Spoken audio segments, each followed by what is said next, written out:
अस्सलाम वालेकुम and good morning. आप देख रहे हैं नया दिन। मैं हूं आपके साथ मोहम्मद शोएब। मैं हूं महक असलम। बहुत सारी नई खबरें लेकर आज हम फिर से आपके साथ मौजूद हैं। हमें पता है कि आपको बहुत इंतजार रहता है नए दिन का, क्योंकि बहुत सारी नई बातें आपने जाननी होती है। तो आज की अच्छी और नई बात क्या है? आप घबराना नहीं है, ये बात तो हम रोजाना करते हैं। इसमें आप कुछ ऐड करेंगे, आई एम श्योर। घबराना आपने बिल्कुल भी नहीं है, इसलिए क्योंकि आपको हिम्मत और हौसले से काम लेना है। कोई आपके खिलाफ जितनी मर्जी साजिशें करता रहे, लेकिन आपने नहीं घबराना। और कौन घबराया? मोदी घबराया, उसका मीडिया घबराया, बल्कि लगता है कुछ ज्यादा ही घबरा गया है। क्योंकि आप देख रहे हैं जो इस वक्त हालात हैं, नहीं गुज़श्ता रोज़ हमने जिक्र किया था फैटफ का, जिसका इजलास वर्चुअल इजलास शुरू हो चुका है। 21, 22 एंड 23 को ज़ाहिर ये इजलास होना है। पाकिस्तान को FATF में ब्लैक लिस्ट करने की ये सिर्फ और सिर्फ ख्वाहिश है भारतीयों की, जो कि पूरी कभी होगी नहीं। हम इस वक्त ग्रे लिस्ट में मौजूद हैं, जिसमें हम 21 पॉइंट्स पर काफ़ी हद तक अमल दरामद कर चुके हैं। We are expecting and hoping कि अब हम वाइट लिस्ट की तरफ बड़े एतमाद से बढ़ सकते हैं, बड़े आसानी से, बड़ी सहूलत से बढ़ सकते हैं। वाइट लिस्ट की जानिब बढ़ने की हमारी ये कोशिशें हैं, लेकिन बैरियर कौन बन रहा है? हमारा हमसाया। और बहुत ज्यादा 28 ऐसी इकदाम जो कि करने को कहा गया, हमने 21 कर लिए, जो कि मेरे ख्याल से अप्रिशिएटिंग है हमारी गवर्नमेंट के लिए, जिसने इतने अच्छे काम किए हैं। लेकिन वही बात है कि भारत को ये चीजें हजम नहीं हो रही हैं, डाइजेस्ट नहीं हो रही हैं कि भाई क्या करें। और महक, आप देखिए इस वक्त हम कुछ ट्वीट्स चला भी रहे हैं कि जो इस वक्त पाकिस्तान का माहौल है, अगर कोई इंसिडेंट हो भी जाता है, जैसे कि गुज़श्ता रोज़ मस्कन चुरंगी का जो एक सिलेंडर ब्लास्ट था, उसके हवाले से कुछ खबरें आती हैं, लेकिन भारतीय मीडिया उसे सिविल वॉर कह देता है। भारतीय मीडिया ये कहता है कि आर्मी ने टेक ओवर कर लिया है। भारतीय मीडिया कहता है गवर्नमेंट टॉपल हो चुकी है। भारतीय मीडिया ना जाने कौन कौन सी पुरानी तस्वीर पे क्या क्या नए कैप्शन लगाकर कौन कौन सी ऐसी दिल में छुपी ख्वाहिश है जो सामने ले आता है। लेकिन हम इसका मुकाबला करें, वी आर राइट कि मुकाबला करना है। लेकिन फिर एक सोच भी आती है कि एनी जलन है ना भारत को हमसे। लेकिन क्यों? मतलब हर महाज पे भारत को हमसे शिकस्त होती है। जिला पुलवामा का मामला हो जाए, शुपैया का मामला हो जाए, हर महाज पे जो है भारत हमसे शिकस्त खाता है। वो सोशल मीडिया पर हंगामा खेजी फैलाने की कोशिश करता है, लेकिन कुछ दिनों के बाद भांडा खुद ब खुद फूट जाता है, या फिर भारत के अंदर से आवाजें क्या है, कुछ मिनट की बात है। बिकॉज जब हम बात करें हाइब्रिड वॉर की, जब हम बात करें 5G सोच की, तो हमें उसका मुकाबला करना आता है। ये जैसे ही भारतीय मीडिया ने और वहाँ के सोशल मीडिया ने और वहाँ की जो ऐसी मजमूम इरादों वाली जो कोशिशें हैं, उसकी अगर हम बात करें, जो वहाँ से ट्वीट्स हुई, जो वहाँ पर सोशल मीडिया पर मामला सामने आए, हमने रिस्पॉन्स दिया, हमने उसको क्लियर किया, हमने सच बोला और हम सच दिखा रहे हैं। ये पैगाम इसलिए भी है कि फॉर इंस्टेंस अगर आप कोई हैशटैग देखें, उस पर बिलीव ना करें जनाब। This is for the global media and the global audience, कि आप उसे क्लिक करें और जरा देख लें कि असल में मामला है क्या। मीम भी तो हो सकती है ना, मीम तो हो सकती है, बट ज़ाहिर है when it comes to India, जिस तरह के हैशटैग्स उन्होंने यूज किए, बिकॉज उनकी पॉपुलेशन बहुत ज्यादा है और वेरीफाइड अकाउंट से वो हैशटैग्स यूज हो रहे हैं। और ये सोच क्या है? ये सोच बताती है कितने सिक माइंडेड है इंडियंस, कितना सिक माइंडेड है उनका मीडिया। बिकॉज सिर्फ कोशिश उनकी क्या है? कोशिश है कि किसी तरह फैटफ में पाकिस्तान ब्लैक लिस्ट हो जाए, और ये कोशिश हम नाकाम बना रहे हैं और हम बनाएंगे इंशाल्लाह। At the same time when it comes कि हमारी ऑपोजिशन का इसमें रोल क्या? बिकॉज ज़ाहिर है मीडिया पे इस मामले में भी रिपोर्ट हो रहा है कि जो दुश्मन की सोच है, जो दुश्मन इस वक्त बात कर रहा है, वो ऑपोजिशन भी उसी सोच की अक्कासी करती है। लेकिन हम थोड़ा सा इससे डेविएट इसलिए करना चाह रहे हैं बिकॉज ठीक है वो मामला अपनी जगह, लेकिन इस वक्त मामला ज़्यादा फैटफ का ज़रूर है, और फैटफ को ही इस वक्त देख रहा है इंडिया कि किसी तरह पाकिस्तान ब्लैक लिस्ट हो जाए।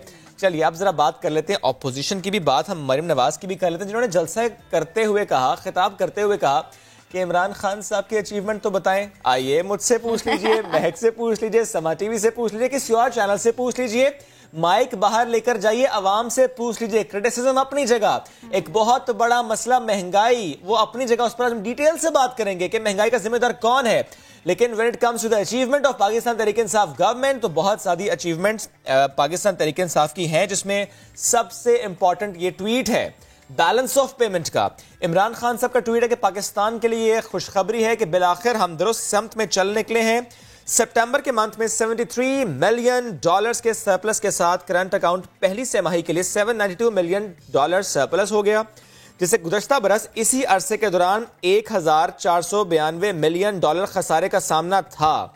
गुज़श्ता माह के दौरान बरामदात 29% बढ़ी, जबकि तरसीलात ज़र में 9% इजाफा हुआ। ये ट्रस्ट बिल्डिंग हो रही है। ये जो हॉट मनी अगर आ रही है, ये एक्चुअल विक्ट्री है गवर्नमेंट की और ये एक्चुअल विक्ट्री है इमरान खान की, क्योंकि इमरान खान पर ट्रस्ट है, इसीलिए चीजें बहुत बेहतर हो रही हैं। और ये अचीवमेंट है, क्योंकि यही आगे हमारी मईशत को सहारा भी देगी और यही हमारी मईशत को जो है खड़े रहने का एक बेहतरीन मौका भी देगी। हमने देखा कि कोविड में जिस तरह बड़ी बड़ी मईशतें तबाह हुई हैं, पाकिस्तान की गवर्नमेंट ने जो इकदाम किए, दुनिया उसकी मुतरफ हमें नजर आ रही है। लेकिन जो लोग तनकीद करते हैं, उनको सिर्फ तनकीद करना आती है, वो तारीफ नहीं कर सकते। वो जो तनकीद है ना, वो अपनी जगह है, उसके एक ड्यू शेयर भी है, उसकी ड्यू इंपॉर्टेंस भी है, ड्यू वेटेज भी है। बिकॉज जाहिर है ये महंगाई ये कोई छोटा मसला नहीं है। महंगाई आज हुकूमत का भी सबसे बड़ा मसला है और महंगाई अवाम का भी सबसे बड़ा मसला है। लेकिन जब महंगाई की बात हम हुकूमत से करते तो कहते हैं कि गुज़श्ता हुकूमतों ने कुछ ऐसे काम कर दिए हैं कि इस चीज से निकलना इतना आसान नहीं है। और मेरे ख्याल से वो सही भी कहते हैं। आई डिसएग्री, क्योंकि कुछ पॉइंट्स हैं जिस पर हुकूमत अगर दुरुस्त समत में सोच लेती, काम कर लेती,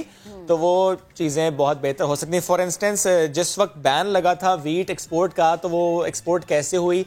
जो गवर्नमेंट ने ऐलान किया कि हम इस बार हदफ पूरा नहीं कर सके, या आपने मैसेज दिया होल्डर्स को और इसीलिए फिर होल्डिंग हुई। इस टॉपिक पर आज हम डिटेल से बात करेंगे कि जो महंगाई का जिम्मेदार हम ठहराते हैं वफाकी हुकूमत को, इसमें सूबाई हुकूमत की जिम्मेदारी कितनी है, इसमें माफिया का कसूर कितना है, प्राइस कंट्रोल कमेटीज, ब्यूरोक्रेसी, उसका इसमें रोल क्या है? क्योंकि आज हम अपने शो के आगाज में जो सबसे पहला टॉपिक लेकर आए हैं वो यही है कि जिससे आप भी थोड़ा सा घबरा रहे हैं, जिससे हुकूमत भी घबरा रही है। लेकिन क्यों घबरा रहे हैं? ये वजह कैसे बन गई? सिर्फ हम कसूरवार अगर गवर्नमेंट को ठहराएं तो ये गलत होगा। ये सवाल हुआ तो शहरियों ने इस सवाल पर क्या जवाब दिया, आपको वो दिखाते हैं। एक्चुअली देखिए, जो पॉलिसीज़ होती हैं ना, वो विफाक से बन के सूबों में जाती हैं। जब विफाक से ही पॉलिसीज़ सही नहीं बनेंगी तो वो सूबों पे कैसे इम्प्लीमेंट करेंगी? जो जाहिर है हुकूमत का काम है कि वो इस चीज़ की तरफ, इनके पास अहल टीम नहीं है और ये लोग सही काम नहीं कर रहे, तो हम लोग तो बहुत परेशान हैं। अब लोग आम जिंदगी तो लोगों के लिए बहुत मुश्किल बन गई है। जी डेफिनेटली वफाकी हुकूमत जो है ज़्यादा जिम्मेदार है इसमें। बड़े बड़े दावे किए थे इन्होंने। मैं ये समझती हूँ कि वफाकी हुकूमत जो है वो उससे ज़्यादा सूबाई हुकूमत जो है इसमें जिम्मेदार है। दोनों हुकूमतों को मिल के ये मसला हल करना चाहिए। मैं ये समझती हूँ दोनों ही जिम्मेदार है, किसी एक के ऊपर मैं ब्लेम नहीं दे सकती, ना ही उनको मैं किसी एक को जिम्मेदार ठहरा सकती। हम महंगाई का रोना तो रो रहे हैं, बट आपकी सारी कम्युनिटी, हर कोई बाजारों में निकला हुआ है, दे आर परचेजिंग। आप आज कोई खेत में फसल बोएंगे ना, तो आप वेट करेंगे, उसके बाद आपको पता चलेगा कि फसल कैसी निकली। तो जो पिछली गवर्नमेंट ने किया था 2 इयर्स में कैसे कंप्लीट कर सकते हैं? आई थिंक जो फेडरल गवर्नमेंट की भी है, प्रोविंशियल सभी की है, क्योंकि जिस तरीके से महंगाई जा रही है, आई थिंक लोग इतने थे पढ़े लिखे बच्चे जो है वो विदाउट जॉब्स बैठे हुए हैं। जिम्मेदारी चाहे सूबाई गवर्नमेंट की हो या वफाकी गवर्नमेंट, जिसकी भी है उसे पूरी करनी चाहिए। मेरे अकॉर्डिंग जो पाकिस्तान की फेडरल गवर्नमेंट है वो महंगाई की ज़्यादा जिम्मेदार है, क्योंकि उसने रूल्स बनाने और उसके तो फिर उसको जो है ना इस पर काम करना चाहिए कि महंगाई को कम करें।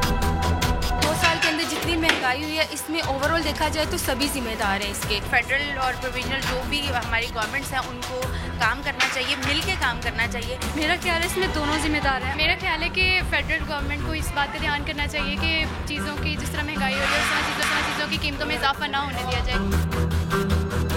वफाक तो हम पे वैसे भी जुल्म कर रहा है, सब्सिडी नहीं दे रही, लेकिन सूबाई हुकूमत भी जो है ना हमें कोई सब्सिडी नहीं दे रहे, और साथ में जो है ना चीज़ें इतनी महंगी की है कि आवाम के लिए जीना ही मुश्किल हो गया है। मेरे ख्याल में दोनों हुकूमतें हैं जी। सूबाई की तरफ से हमें कोई रिलीफ नहीं मिल रहा है और हुकूमत की ये मिली भगत है जी सारी।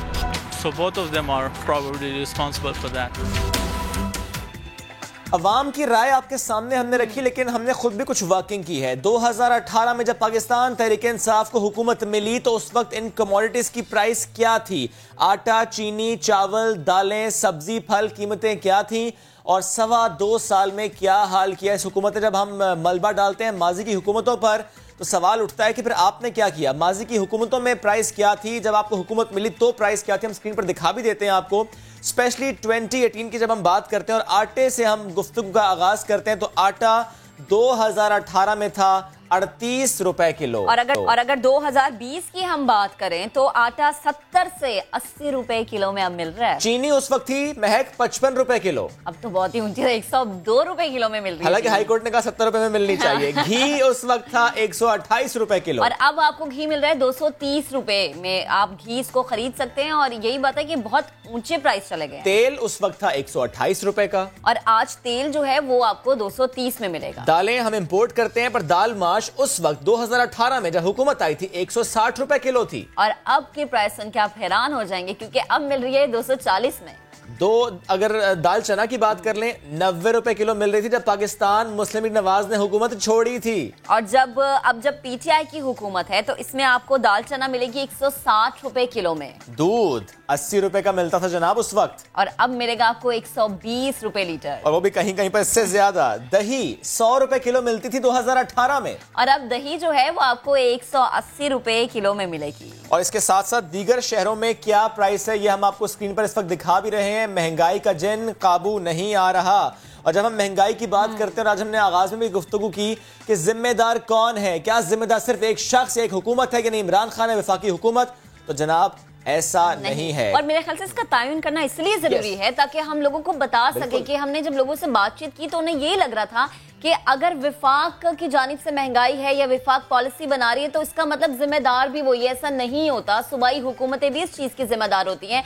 मुल्क में आटा और चीनी का बहरान पिछले 1 साल से हम देख रहे हैं कि आवाजें सुन रहे थे, आवाजें उठ रही थी कि आटा नहीं मिल रहा, चीनी नहीं मिल रही, लेकिन सवाल वही है कि अब इसकी जिम्मेदार क्या सिर्फ आप विफाकी हुकूमत को ठहराएंगे या फिर सूबाई हुकूमत और माफियाज भी इसके पीछे हमें नजर आएंगे। ऐसा बिल्कुल है, विफाकी हुकूमत ने कहां कहां गलतियां की। सवाल ये भी उठता है कि अगर ये गलतियां ना की जाती तो क्या आज आटा और चीनी अवाम की पहुंच में होते। और साथ में कि सूबे ने गंदम खरीदने का टारगेट पूरा नहीं किया, जिसकी वजह से बहरान की कैफियत पैदा हुई। सबसे ज्यादा टारगेट अगर गंदम के हवाले से देखें तो पंजाब को किया जाता है। पंजाब और सिंध दोनों की बात की जाती है।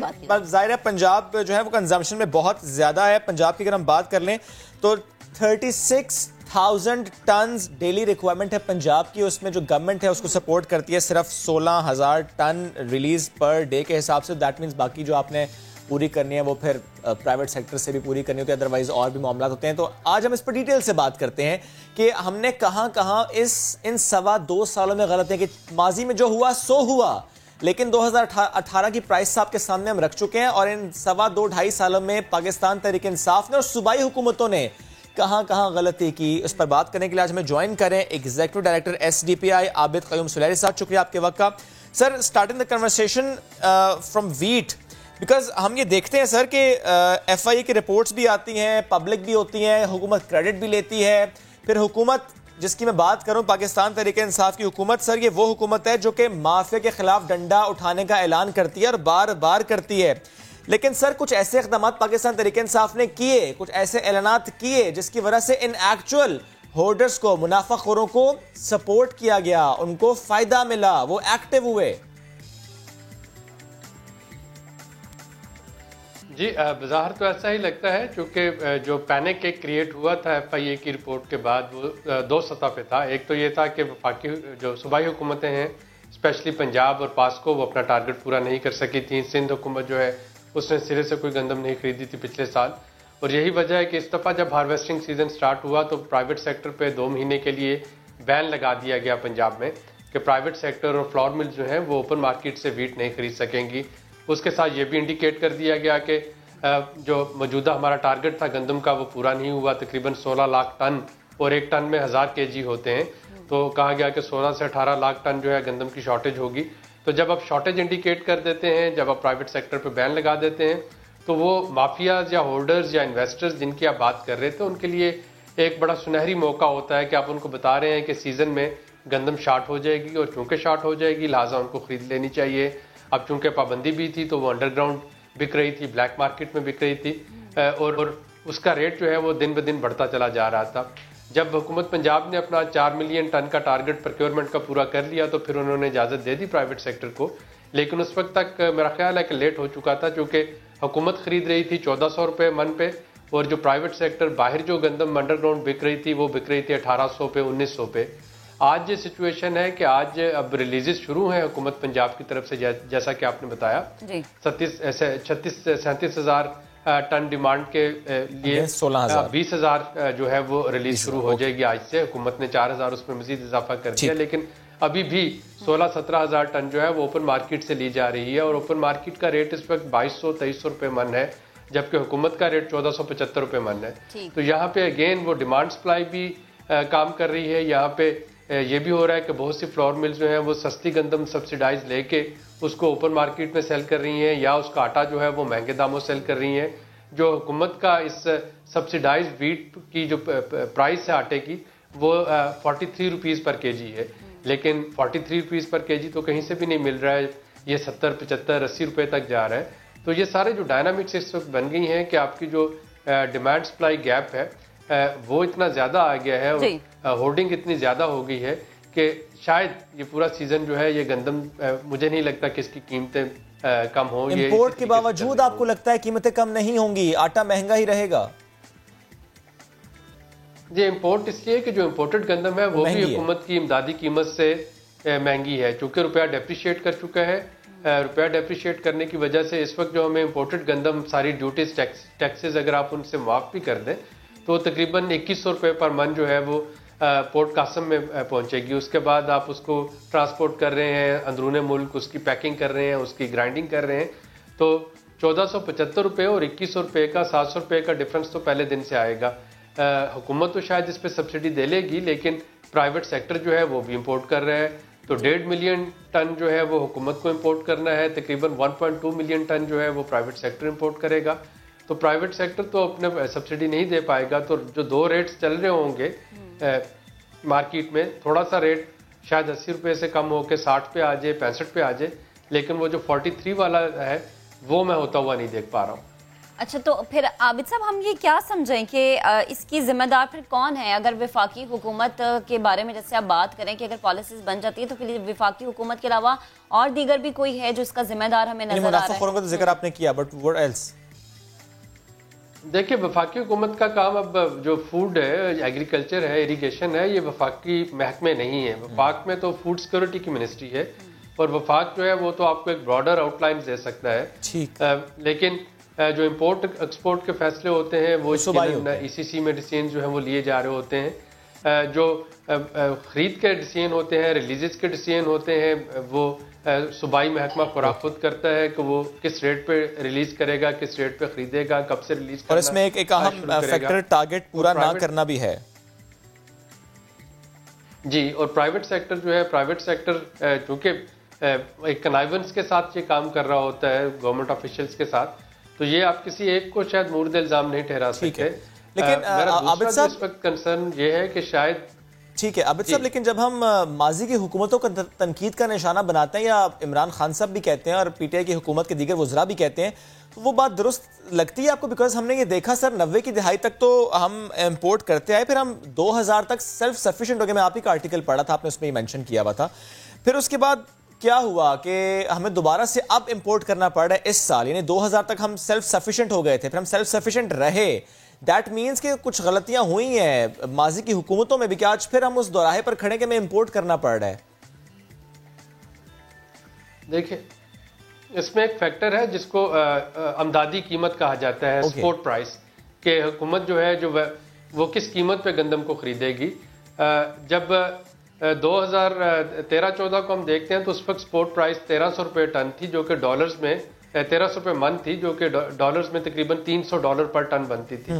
उस वक्त इंटरनेशनल प्राइसेस जो थी वो कम थी, पाकिस्तान की कीमत ज़्यादा थी, बल्कि जो एक्सपोर्ट होती थी पाकिस्तान से उसको सब्सिडी दे के एक्सपोर्ट करना पड़ता था। ठीक है। अब 40% चूंकि रुपया डेप्रिशिएट कर गया है, अब जो बैरूनी ममालिक हैं, जो सेंट्रल एशियन स्टेट्स हैं, वहाँ पे गंदम की कीमत ज़्यादा हो गई है। हमारी स्पोर्ट प्राइस जो है वो अब कम है, 210 रुपए। सर वो ज्यादा इसलिए हुई कि वो एक्सपेक्ट कर रहे थे, चली गई है। वो ज्यादा कीमत इसलिए हुई कि वो एक्सपेक्ट कर रहे थे कि जो हालात पाकिस्तान के हैं, पाकिस्तान को इंपोर्ट करनी पड़ेगी। जी, वो तो इस वजह से भी हुई और इस वजह से भी कि अब हमारे रुपए की वैल्यू वो नहीं रही। तो जब आपको डॉलर्स में मंगवाना पड़ती है तो रुपया महंगा, चूंकि सस्ता हो गया है, तो वो इम्पोर्टेड चीज़ यहाँ पे महंगी हो जाती है।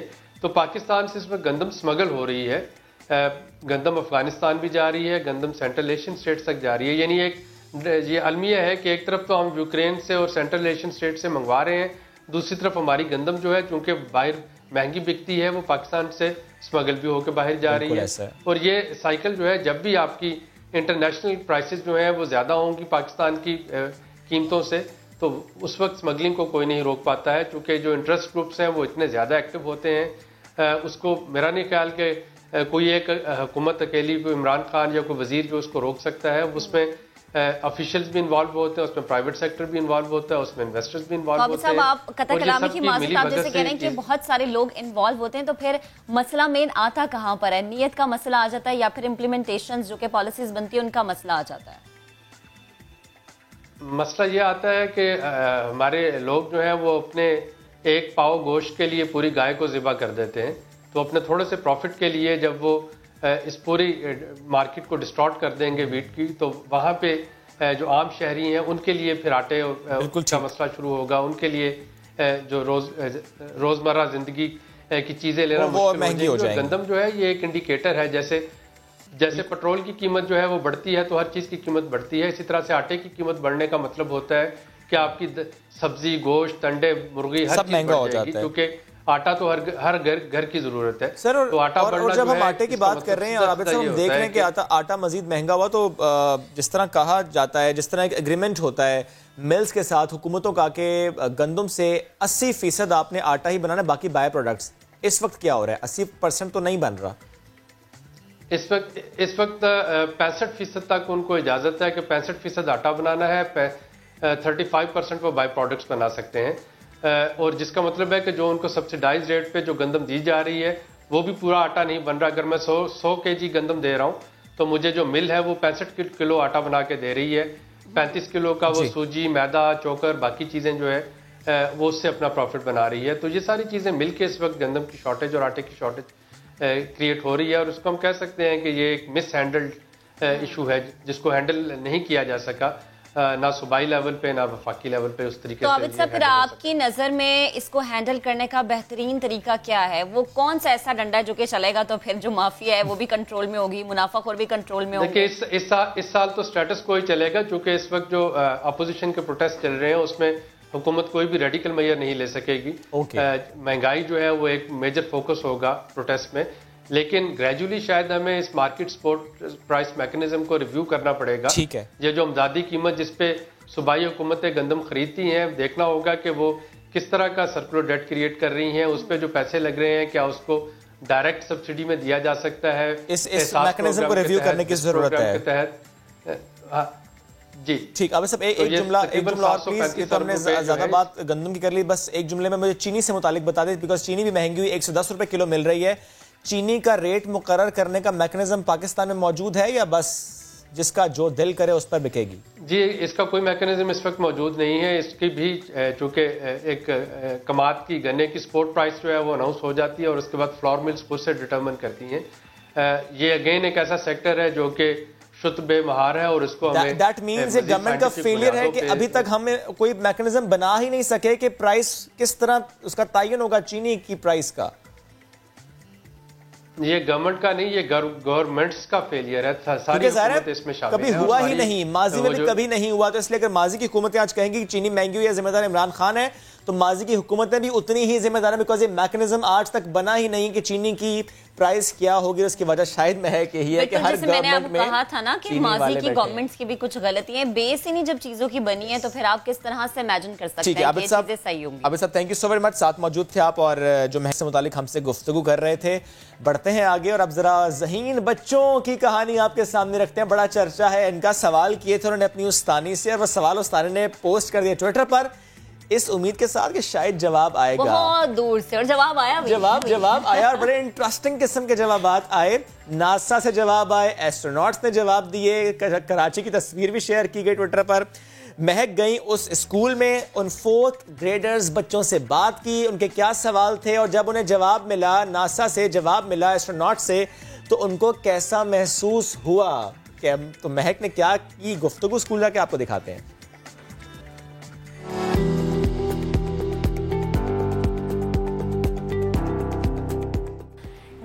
बिल्कुल, मैं एक स्कूल में मौजूद हूँ और इस स्कूल में मैं क्यों मौजूद हूँ, क्या यहाँ पर मैं कुछ सीखने आई हूँ, कोई क्लास अटेंड करने आई हूँ या फिर स्कूल के बच्चों से बात करने के लिए आई हूँ, ये तो आपको प्रोग्राम में आगे चल के हम बताएंगे। लेकिन स्कूल के माहौल को देख के मुझे लग रहा है कि यहाँ पर जिस तरह से बच्चों को सिखाया जाता है, पढ़ाया जाता है, यकीनन वो आने वाले वक्त में कुछ ना कुछ मिसाल ज़रूर कायम करेंगे। आने वाले वक्त तो बाद में देखेंगे, लेकिन अभी इन बच्चों ने जो कुछ कारनामा सरअंजाम दिया है और जिन टीचर्स की ज़ेरे परस्ती वो कारनामा सरअंजाम दिया, उसकी ट्विटर पर धूम मची हुई है। तो आइए इन बच्चों से बात करते हैं, इनसे जानते हैं कि आखिर क्या वो बात थी, कौन से सवाल थे जो इन्होंने किए।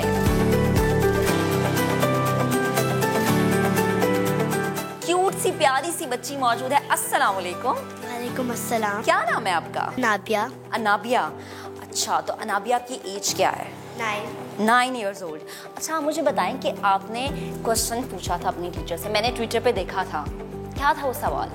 वो कह रहे थे कि पूरे अर्थ से, पूरी दुनिया से जो एक्सप्लोर किए थे सारे प्लैनेट्स, उनसे सबसे अच्छी चीज़ थी हमारा सबसे अच्छा अर्थ। अच्छा, तो आपने ये क्वेश्चन किया था, ठीक है, और आपको क्या आंसर मिला? ये मिला था। अच्छा, आपको ये बताया गया कि अर्थ सबसे बेस्ट है, ठीक है। तो एक और बच्ची से बात करेंगे, एक और प्यारी सी क्यूट सी बच्ची हमारे साथ मौजूद है, इन्हें देख के मुझे अपना स्कूल का टाइम याद आ गया। अस्सलाम वालेकुम। वालेकुम अस्सलाम। क्या नाम है आपका? मारूख। मारूख, और मारूख आपकी एज क्या है? 9 years। अच्छा, तो 9 years में अभी तक क्या क्या किया है, कौन कौन से सवाल पूछे हैं?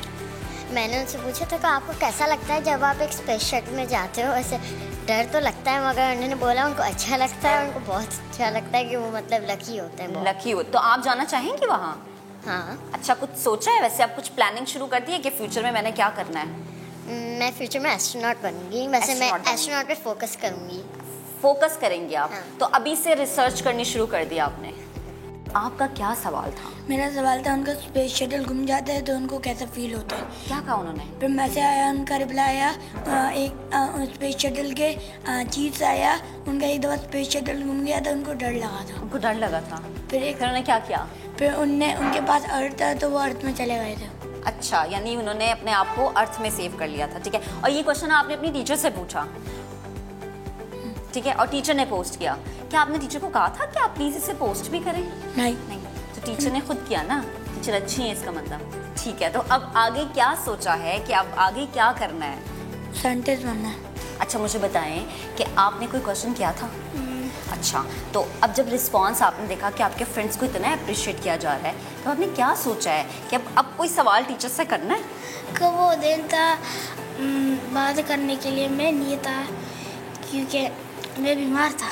ओहो, कोई बात नहीं, टीचर आपको एक और मौका देंगे। फिर भी वो दूसरी दिन पर फिर भी मैसेज आया मेरे लिए। मगर मैं बहुत खुश था कि मैसेज आया। क्या अप्रिशिएट तो किया जा रहा है ना? अच्छा, तो वो क्या मैसेज था? मैसेज था कि आपके साथ एनर्जी है, अब सबसे ज़्यादा एनर्जी है, आप दुनिया को ठीक कर सकते हैं।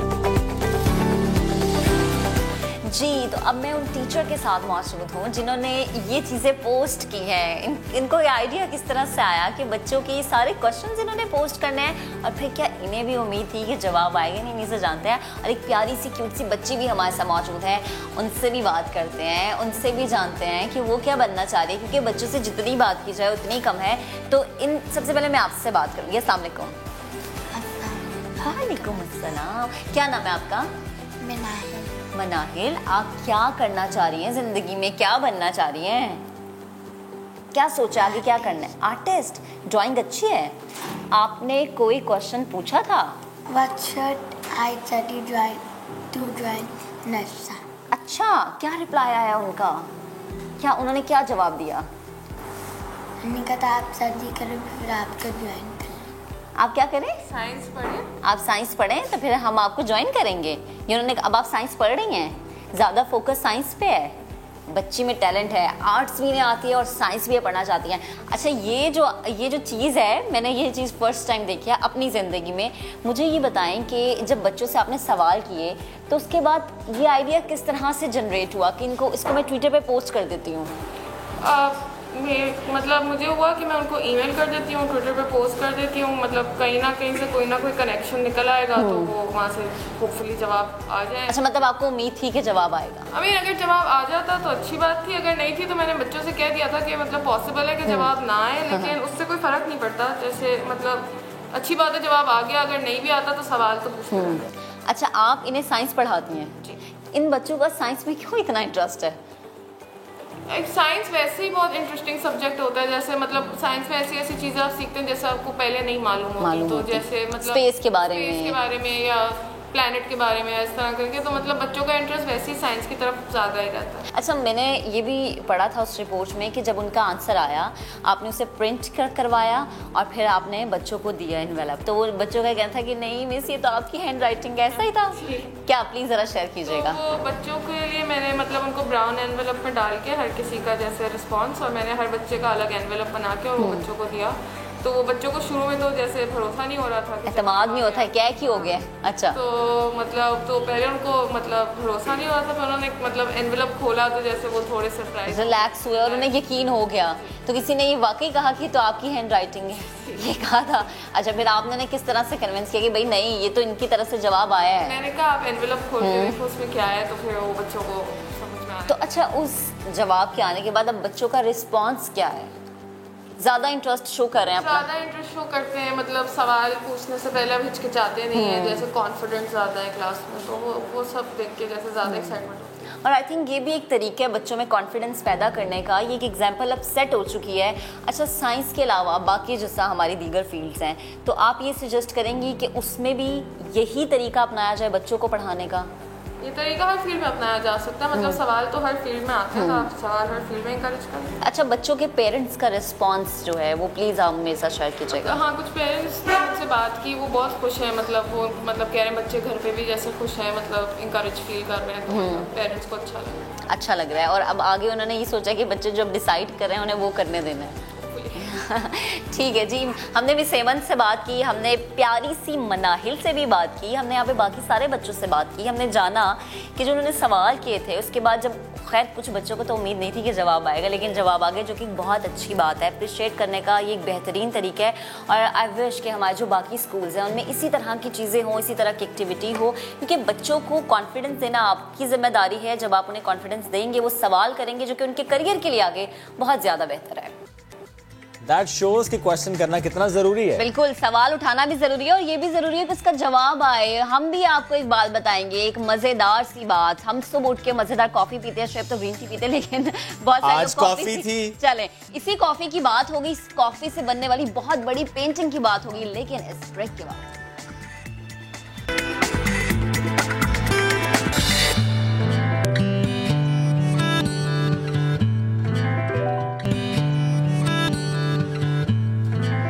Welcome back once again. और ब्रेक पर जाने से पहले मैंने आपको बताया था कि हम बात करेंगे बहुत बड़ी पेंटिंग की, जो कि बनी है कॉफी से, जो कि शोएब हर रोज पीते हैं। लेकिन देखिए लोग इसको किस तरह से इस्तेमाल करते हैं, कुछ सीखे आओ। सऊदी अरब की खातून है, खातून आर्टिस्ट ऊद अब्दुल्ला अल मालिकी, कितना मुश्किल नाम है, ने दुनिया की सबसे बड़ी पेंटिंग बनाकर आलमी रिकॉर्ड कायम किया है। इस पेंटिंग को बनाने में आर्टिस्ट ने कॉफी का इस्तेमाल किया है। Guinness book of world record में भी खातून का नाम शामिल हो गया है। आपको पेंटिंग की एक झलक दिखाते हैं। वाओ,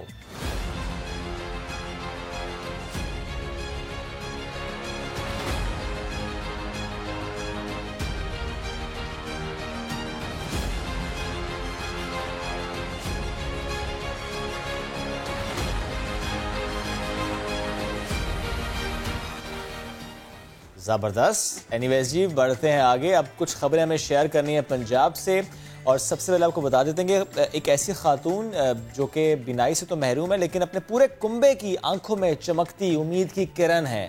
बहावलपुर से इनका ताल्लुक है और इन्होंने हिम्मत का चिराग जलाकर जिंदगी की तारीकियों में भी रास्ता निकाल लिया। खुद जुगनू बन गई, रास्ता दिखा रही हैं। एहसन अंसारी की रिपोर्ट आपको दिखाते हैं।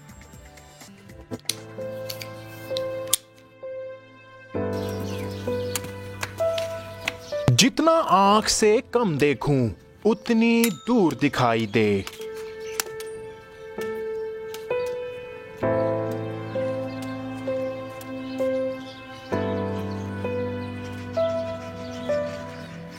बच्चों और घर की वाहिद कफील, दोनों आंखों से नाबीना शमीम बीबी, जो बहावलपुर के एक सरकारी दफ्तर में टेलीफोन ऑपरेटर हैं।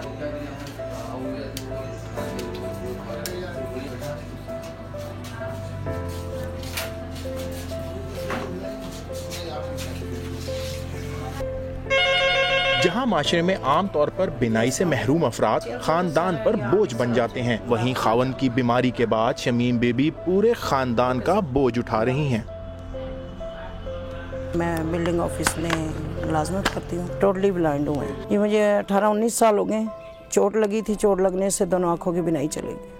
मैं सारे नंबर मिला लेती हूँ, ज़बानी जो याद हो, यहाँ कोई तहरीर करे एक दफ़ा, दूसरी दफ़ा मैं खुद मिला लेती हूँ याद करके। कॉल सुन लेती हूँ आराम से जैसे आती है, और मैं किसी के आगे हाथ नहीं फैलाती। खुदा का शुक्र अदा करती हूँ, बस किसी तरह गुजारा करती हूँ। ये घर किराए पे है, पहले 3000 देती थी, फिर 3.5 हुआ, अब 4000 देती हूँ। और मेरे 5 बच्चे हैं। हस्बैंड मेरे बीमार रहते हैं, रसौलियाँ उनके पूरे जिस्म में, पाँव से लेके सर तक है, और घर के काम में मेरी बेटियां मेरा साथ देती हैं। अगर हुकूमत चाहे तो मुझे मेरी कोई माली इमदाद कर सके तो कर सकती है। हालात से मात ना खाने वाले इंसान की अजमत दूसरों को भी इसके एहतराम पर मजबूर कर देती है। जी सर, आप ठीक है सर? ये खुदार खतून है, मांगती नहीं है, कमाने वाली ये खतून है, घर में कोई नहीं है, इसलिए ज़्यादा कोशिश होती है कि हम लोग इसकी मदद करते रहें। हमारी कोशिश होती है ये ब्लाइंड खतून को जितनी रिलीफ दे सकें, और हम लोग देते हैं इनको। खुददारी और खुद इन्हसारी अपनी जगह, मगर इस महंगाई में घर के किराए, बच्चों की तालीम और घरेलू अखराजात के सामने शमीम बीबी की मामूली आमदन ऊंट के मुंह में जीरे के मुतरादिफ है। शमीम बीबी की आंखें और कुछ तो ना देख पाई, मगर काफिला दर काफिला मुश्किलात जरूर देखी। इसके बावजूद हिम्मत ना हारना इस खातून की बहादुरी है। एहसन अंसारी, समा, बहावलपुर। तो शमीम बीबी अपने घर की चमक है, रोशनी है, और खुदा करे ये रोशनी ऐसी ही कायम रहे। अब हम उस रोशनी की बात करेंगे जो दिन पर दिन मध्यम होती जा रही है। लाहौर की सड़कें अंधेरे में डूबी हुई अब हमें नजर आ रही हैं। क्यों? क्योंकि जो स्ट्रीट लाइट्स थी वो जब खराब होना शुरू हुई तो उन्हें कोई सही करने वाला नजर नहीं आया। जब कोई सही करने वाला सामने आया तो ये काम इंतहाई सुस्त रवि का शिकार भी हो रहा है। शहर के अंडरपासेस, मरकजी शाहराहें और दीगर जो सड़कें हैं जो हमें रात के वक्त में चमकती धमकती और रोशन नजर आती थी, अब वो हमें अंधेरे में डूबी हुई नजर आ रही है। और महक, इसकी वजह से जाहिर है क्राइम की रेशो में इजाफा होता है। खराब लाइट्स तब्दील करने का काम जिस तरह आप बता चुके हैं सुस्त रवि का शिकार है। तो इस पर मोहम्मद कुर्बान ने एक रिपोर्ट तैयार की है, आपको दिखाते हैं। सड़कों पर लगी लाइटें महफूज सफर की जमानत समझी जाती हैं। लाहौर की सड़कों पर सफर कितना महफूज है, आइए आपको दिखाते हैं।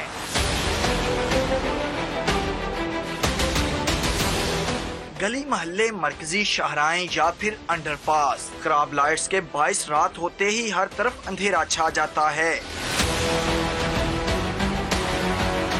शहर के सबसे बड़े बीजिंग अंडरपास पर भी अंधेरों का राज है। Mall Road, Ferozepur Road, Wahdat Road, Dharampura, campus पुल, वारिस रोड, टाउनशिप, गुलबर्ग और जौहर टाउन समेत शहर के कई अहम इलाकों की स्ट्रीट लाइट्स खराब हैं, जिसकी वजह से जराइम मामूल बन चुके हैं। बीजिंग अंडरपास है, उसके अलावा जी ये कैंपस का अंडरपास है, पेकेवाल बोर्ड से लेके यहाँ तक लाइट्स का इंतजाम ही नहीं है, जिसकी वजह से जराइम बढ़ रहे हैं बहुत ज़्यादा। जो रोड रॉबरीज है उसमें इजाफा हुआ है। ये गवर्नमेंट जो है ना, ये फुली तौर पे नाकाम है इन चीज़ों के लिए। ये स्ट्रीट लाइटें इधर की सब बंद है।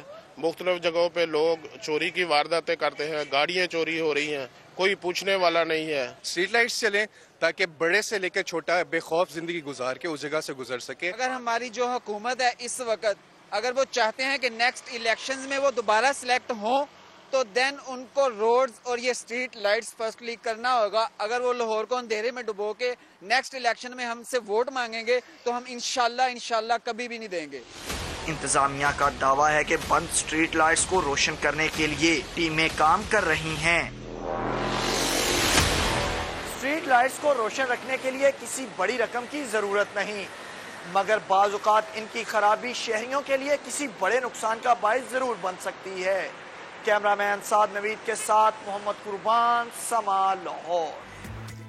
लाहौर की सूरत हाल आपने देखी, सड़कों की क्या सूरत है, लेकिन सड़कों की सूरत हाल अब मजीद बेहतर होगी। वो इसलिए क्योंकि एक अच्छी खबर है, थोड़ी खुशी और थोड़ा गम चलता रहता है सड़कों की। हाँ, सड़कों की सूरत हाल बेहतर इसलिए क्योंकि ऑरेंज लाइन चल रही है, स्टार्ट होने वाली है और उसकी वजह से जो इन्फ्लक्स है वो थोड़ा सा कम हो जाएगा रोड्स पे। ऑरेंज लाइन मेट्रो ट्रेन 25 अक्टूबर को लॉन्च की जा रही है। सवाल मेरा यह है कि क्या कहना है, शुक्रिया शहबाज कहना है या शुक्रिया बुजदार कहना है? ये तो जब बैठेंगे और जो लोग इसमें सफर करेंगे वही बताएंगे। उनसे खैर बात करने की भी हम भरपूर कोशिश करेंगे। जब मैं लाहौर जाऊंगी तो मेरे ख्याल से मैं ये काम भी कर लूंगी। ठीक है, लाहौर जा रहे हैं आप, हमें मालूम है। तहमीना अहमद की तरफ फिलहाल चलते हैं जो कि इस वक्त लाहौर में मौजूद हैं। तो वहां पर क्या सूरत हाल वो देख रही हैं, अवाम इस बारे में क्या राय रखती है, और ऑरेंज लाइन ट्रेन अब इसका आगाज होने वाला है, तो क्या खबरें? तहमीना प्लीज शेयर कीजिए। लाहौर का वो प्रोजेक्ट जिसका सालों से इंतजार किया जा रहा था, 2015 में ऑरेंज लाइन मेट्रो ट्रेन का आगाज हुआ, इसकी तामीर का आगाज हुआ, जो कि बिल आखिर फाइनली मुकम्मल कर लिया गया है। सिविल, मैकेनिकल, इलेक्ट्रिकल वर्क सारी चीजें मुकम्मल हैं। ट्रायल रन भी अब कंप्लीट हो चुके हैं और फाइनली लाहौरियों के लिए खुशखबरी है कि 26 से ये ट्रेन उनके लिए ऑपरेशनल की जा रही है। मैं इस टाइम अनारकली स्टेशन पर मौजूद हूँ और यहाँ पर जदीद तर्ज के ये स्टेशन जो हैं ये बनाए गए हैं। अगर मेरा कैमरामैन अगर आपको दिखा सके तो ये सारे जो हैं एलिवेटर, एक्सेलरेटर जो हैं वो रेडी किए जा रहे हैं। यहाँ पर तैयारियाँ मुकम्मल की जा रही हैं। 26 को सुबह 6:30 बजे पहली ट्रेन आवाम को लेकर निकलेगी। 27 किलोमीटर का ट्रैक सिर्फ 45 मिनट में तय करेगी। आवाम यहाँ पर आएगी, उन्हें किस तरह से वेलकम किया जाएगा, क्या तैयारियां की जा रही हैं, एलडीए के चीफ इंजीनियर हमारे साथ मौजूद हैं, उनसे जानते हैं। जी सर। ये बड़ा एफिशिएंट सिस्टम है टिकटिंग का। इसमें दोनों लिटरेट और इलिटरेट दोनों के लिए इतना एफिशिएंट सिस्टम है कि वो क्विकेस्ट वे के साथ वो अपनी टिकटिंग भी हासिल कर सकेंगे। जिसके पास टोकन है वो टोकन इस्तेमाल कर सकेगा, जिसके पास करेंसी नोट हैं वो इस्तेमाल कर सकेंगा, और फिर रेज़गारी दोनों सूरतों में बाहर आ जाएगी। अच्छा रंधावा साहब, थोड़ा सा मुझे बताएं कि यहाँ पर टिकटिंग सिस्टम ऑपरेट कैसे होगा, ये कैसे मशीन चलेगी? एक तो है कार्ड सिस्टम है, जो लोग कार्ड हासिल करते हैं, कार्ड यहाँ दाखिल करेंगे, वो खुद ब खुद इसका इंदराज हो जाएगा, उसको गो हेड दे देगा, भाई आप वहाँ से गुजर जाएँ कार्ड दाखिल करके। और जिन लोगों के पास कार्ड नहीं होगा, जिनके पास कोई पैसे होंगे, वो अपने नोट डालें और इसको, और जिसके फ़र्ज़ करें ज़्यादा नोट हैं, मल्टीपल हैं इस कास्ट से, 40 रुपये, 50 रुपये या 60 रुपये से, तो उसको रेज़गारी भी, उसको बैलेंस भी इसी में से वापस मिल जाए। तो इतना एफिशिएंट सिस्टम है। इस सब के बावजूद अगर फ़र्ज़ करें कोई बंदा इलिटरेट इसको ऑपरेट नहीं कर सकता, कोई मरीज़ है, बच्चा है या ख़वातीन हैं, इसको ऑपरेट नहीं कर सकते, बापर्दा हैं, तो वो फिर उनके लिए ये काउंटर बना है। वहाँ वो चले जाएंगे और वहाँ वो डायरेक्ट उनसे, उनकी मदद से, जो काउंटर पे आदमी बैठे होंगे, वो वहाँ से टिकटिंग हासिल कर लेंगे और उनकी एंट्री सेफली हो जाएगी। जी बिल्कुल, यहाँ से टिकट या टोकन हासिल करके ये लोग स्टेशन से आगे मूव करेंगे और नीचे प्लेटफॉर्म तक जाएंगे, जहाँ पर ट्रेन उनका इंतज़ार करेगी। 5 बसेस एक ट्रेन के साथ लगाई गई हैं और 27 किलोमीटर का ये ट्रैक है। 26 स्टेशन बनाए गए हैं, जिनमें से 2 अंडरग्राउंड स्टेशन हैं। 80 किलोमीटर पर आवर की रफ्तार से ये ट्रेन चलेगी और लोगों को सिर्फ उनकी मंजिलों तक नहीं पहुंचाएगी, बल्कि लाहौर के हसीन नज़ारे भी दिखाएगी। काफ़ी खूबसूरत व्यू आता है जब ट्रेन में बैठते हैं, उसकी सैर भी करवाई जाएगी। और इसके साथ साथ आवाम जो है, उम्मीद की जा रही है कि वो ये ऑरेंज लाइन मेट्रो ट्रेन उनमें काफ़ी मकबूल होने वाली है। बहुत शुक्रिया तहमीना, आपने अपडेट किया। अभी ब्रेक का वक्त हुआ, जब ब्रेक से वापस आएंगे तो आपको बताएंगे कि पाकिस्तान के मेल सेलिब्रिटीज नेल पेंट क्यों लगा रहे हैं, ये एहतजाज का कौन सा रंग है, और इसी एहतजाज की बात करते करते हमें ज्वाइन करेंगी शनीरा अकरम और Adnan Siddiqui. Stay with us.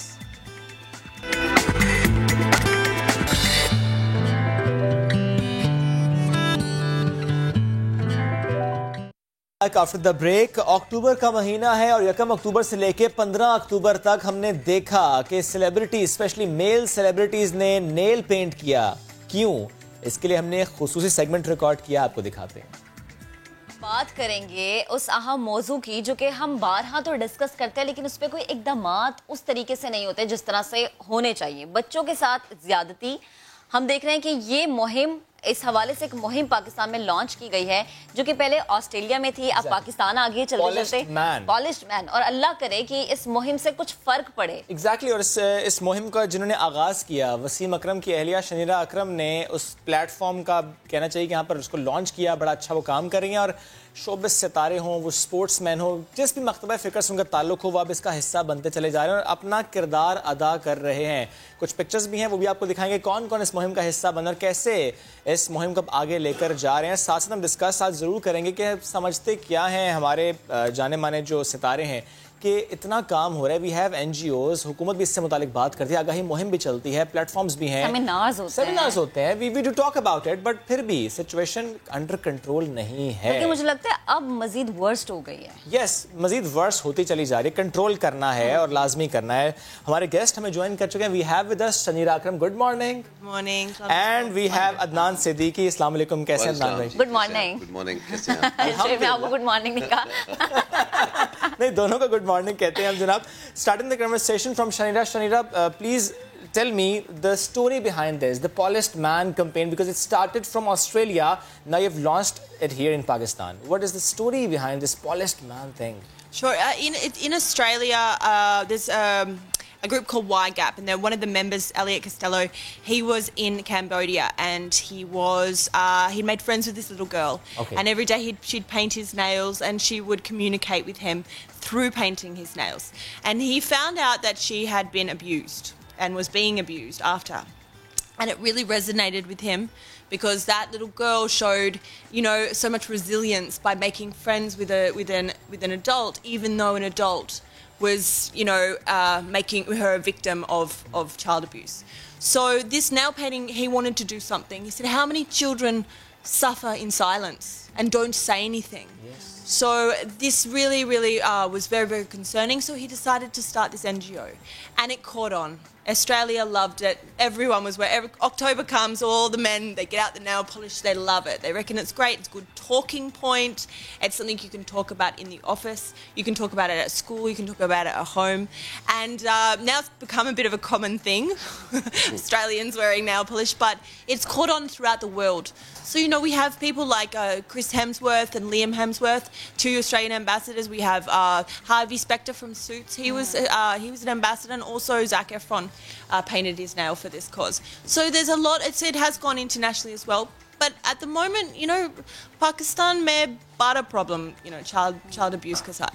And I think we really need to do something about it. There's a lot of NGOs working on ground. Yes. And now these incredible heroes that we have, this team of men, how awesome did they look? Come on, you've got the best of the best there. True. We have your heroes. There are strong, masculine men that, come out and said, no more. We're not putting up with this anymore.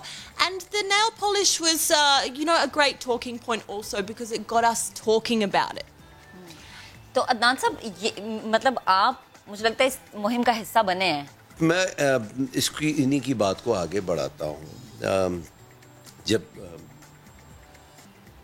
हमारी भाभी आई हमारे पास, उन्होंने हमसे कहा कि ये करना है, एंड मुझे से 1 सेकंड लगा हाँ कहने में, और उसके बाद जब ये मैंने कर ली है कैंपेन और उसके बाद मैंने अपलोड भी कर दी अपनी तस्वीर, तो बहुत से लोगों ने तारीफ भी की, बहुत से लोगों ने इसकी कहा कि यार ये आप क्या कर रहे हैं? ओके, आप नेल पॉलिश लगाएंगे यार? अब मर्द हमारा ये करेगा कि अब नेल पॉलिश लगा के लोगों को बताएगा कि ये काम सही है गलत है? तो मेरा ये सवाल है, क्या ये मर्दाना हरकत है जो ये बारबेरिक एक्ट हो रहा है? क्या ये मर्दाना हरकत है? क्या इसको हम मर्द कहते हैं? क्या इसको हम इंसान कहते हैं? मतलब बच्चों के साथ ज्यादती किसी भी लिहाज से, बिल्कुल, चाहे जिंसी हो, वो चाहे कोई जिंसी हो, चाहे वो स्कूल के अंदर हो, चाहे वो बुलिंग हो, चाहे तशद्दुद भी तो इस चीज में है ना, तो ये तो कहीं से एक्सेप्टेबल है नहीं, जस्टिफाइड ही नहीं है। मतलब हमारी उनसियत उस परिंदे से, उस जानवर से हो जाती है जो हमारे घर में होता है। तो बच्चा कैसे हम सोच सकते कैसे, मतलब ये कहाँ से ये सोच उजागर होती है कि ये हरकत भी हो सकती है एक इंसान और एक मासूम के साथ जिसको पता भी नहीं है, जिसके साथ क्या होने वाला और क्या हो रहा है, जिसको कोई इल्म नहीं है। एक सिलसिला तो ये हो गया। दूसरा जो सिलसिला है जो मैं इस मुहिम के साथ जुड़ा हूँ कि ये बच्चों को आप मजलूम ना कहें, दे नॉट विक्टिम्स। जो सर्वाइवर्स हैं दे नॉट विक्टिम्स, वो मजबूत हैं, बिल्कुल उनके अंदर इतनी हिम्मत है कि वो दोबारा खड़े हो सकते हैं और वो बात करना चाहते हैं। तो हमने उन बच्चों को ये तसल्ली देनी है, उनका साथ देना है, उनके साथ हाथ से हाथ मिलाना है कि भाई हम तुम्हारे साथ हैं, तुम आओ, बोलो क्या बात क्या है, वजह क्या है, ताकि उसकी सज़ा उस आदमी और उस शख्स तक पहुंचनी चाहिए। और उससे बड़ी बात यह है कि इन बच्चों को डॉक्टर्स के पास ले जाना है। एक ट्रॉमा होता है, उस ट्रॉमा, साइकोलॉजिकल ट्रॉमा से निकालना है इनको। एक जो ज़िंदगी के जो नशेब व फराज है, जो ज़िंदगी एक मामूल तौर पे एक आम बच्चा जो बिता रहा है, उसी तरीके से उसको भी हक है। तो उसकी ज़बरदस्ती करना, किसी के साथ ज़्यादती करना, किसी भी हवाले से, जिनसी हो चाहे मेंटली हो, ये एक्सेप्टेबल नहीं है। तो ये हो ही नहीं सकता कि बहैसियत बाप, मेरे भी 3 बच्चे हैं और मेरे ख्याल में जितने भी बच्चे हैं वो सारे मेरे बच्चे हैं, बच्चे सांझे। मैं ये सोच ही नहीं सकता कि मैं इस मुहिम में अगर अच्छाई की तरफ ये जा रही है तो क्या मुझे अगर सारी उंगलियों पे डजंट मैटर लगाना पड़ा तो मैं सारी उंगलियों पे लगाऊंगा, और अगर मुझे एक उंगली पे लगा के किसी दावत में जाना पड़ा तो वो भी करूंगा मैं। So the point is to color your nail is to get this awareness. I want people to ask me why you wearing this nail color, so that you can talk about it. I can talk about it. So this is a basic point of a conversation regarding this issue. Right. Shanira, do you think just to answer that, that's incredible what he said, and it's exactly to the point. You know, the only crime here is not wearing nail polish. The only crime is not talking about what we need to talk about. Bilkul. Because the silence is making children, I mean, Adnan just said, you know, they're not victims, they're survivors, but they are victims if we don't say anything. Yes. So it's our fault if we don't say anything. We're the adults, we run the country, this is how it is. It is our fault, you're absolutely right, but when we see, we have NGOs, and when we see, we all will talk about it, we you know, conduct seminars, like we all are sitting here and we're talking about it on a national television, but still the situation is not getting under control. Shanira, what do you think? What is the reason behind this? I don't think that, what I think is now there's more reporting on it. So it seems like there's so much more. Okay. I think that's kind of a good thing that there's more reporting now, because 8 years ago when I came here, there was no reporting. Nothing. We went on morning shows to talk about hair and makeup. We were not talking about child abuse. What is the next step now? Reporting is one step. We're talking about it. That's the second step. But what's the next step? I think it all goes hand in hand. The NGOs are working on the ground. There are incredible people and NGOs out there working every day to save the lives of children and infiltrate people's homes and, you know, register FRIs and FIRs. I never get that. FIRs for cases and getting people speaking, which is great. And also finding children that do go missing. There are so many people I'm working with also that are like that. I think the authorities, we need to take a much stronger approach to penalties and capturing these perpetrators. True. But we are doing our job. We are all doing our job, especially the celebrities of this country and the sporting stars. They're all talking about it. I think now it's your turn, everyone out there. Yeah. You know, it's your turn to start talking about it with your children. If you're a parent, your job, your one and only most important job is to protect your child. Generally, ये बड़ी observation है हमारी. हम कभी किसी mall में जाएं, किसी गैदरिंग में जाएं, जिससे जान पहचान भी ना हो, बच्चा हमारा, लेकिन कोई प्यार से उसे गोद में बिठा ले, कोई प्यार से उसे किस कर ले. हमें ये चीज़ें डिस्करेज करनी है और बहुत ज़्यादा करने की ज़रूरत है. Do you think that? आपको एक बड़ी ज़बरदस्त बात बताता हूँ कि शायद ही मेरे भाई सुने भी, मेरे सगे भाई, मेरे बच्चों को उनकी गोद में बैठने की इजाज़त नहीं है. ओके. तो ये इतना क्लियरली बता दिया है कि ये नहीं है. And they will not mind this because हमने भी ऐसे ही उनसे ही सीखा है. बिल्कुल सही. दूसरी चीज़ मैं आपको एक बात बता दूं, ये तो बिल्कुल एक्सेप्टेबल है ही नहीं. मतलब why do you want to exactly kiss him? Why do you want to kiss her? वो चाहे छोटा सा बच्चा है लेकिन नहीं. The most you can do, हाथ लगा दो, हाथ पे प्यार कर दो, गाल खींच लेते हैं. नहीं why? अब देखिए मैं उस सोच को नहीं समझ रहा. कुछ जेन्युइनली भी करते होंगे शायद दादा दादी नाना नानी, but then you know unfortunately ये देखें देखिए, माशरा नहीं बदलता, माशरा एक जैसा होता है, लोग बदलते रहते हैं।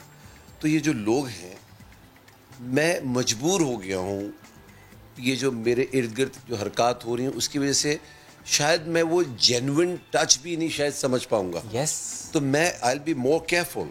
बिल्कुल ऐसे, you know, आपको precautionary measures लेने पड़ते हैं। Also, while we're here, that we're talking about, there's so many different types of abuse. You know, there's a bit of a spectrum, the grades to types of abuse that, you know, you have everything from psychological, emotional, sexual, physical. These are all different types of abuses. There's an uncle that kisses you a bit too close on the cheek, or a touch you don't like, compared to children that are actually, we're finding them on dumpsters of rubbish, you know, it's ripping our hearts out.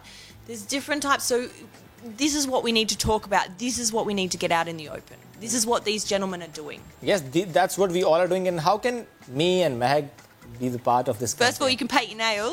Sure. Should I do it myself? I think so. It's not hard. I reckon guys secretly like doing it. चले जी, हम भी इसका हिस्सा बनते हैं। लगानी आती है ना? बेगम के पैरों पे लगाइए कभी। मैंने हाथों में भी लगाया, आपने सिर्फ पैरों का तस्करा किया। मैं पैर दबाता तो हूँ। थोड़ा सा इसको साफ कर लें, बहुत ज्यादा है। ये नान भाई को देखा, सारा पता चल गया। Why don't you paint your thumb? Then you feel like thumbs up. See, this is how you do it, guys. Take a look. Do it.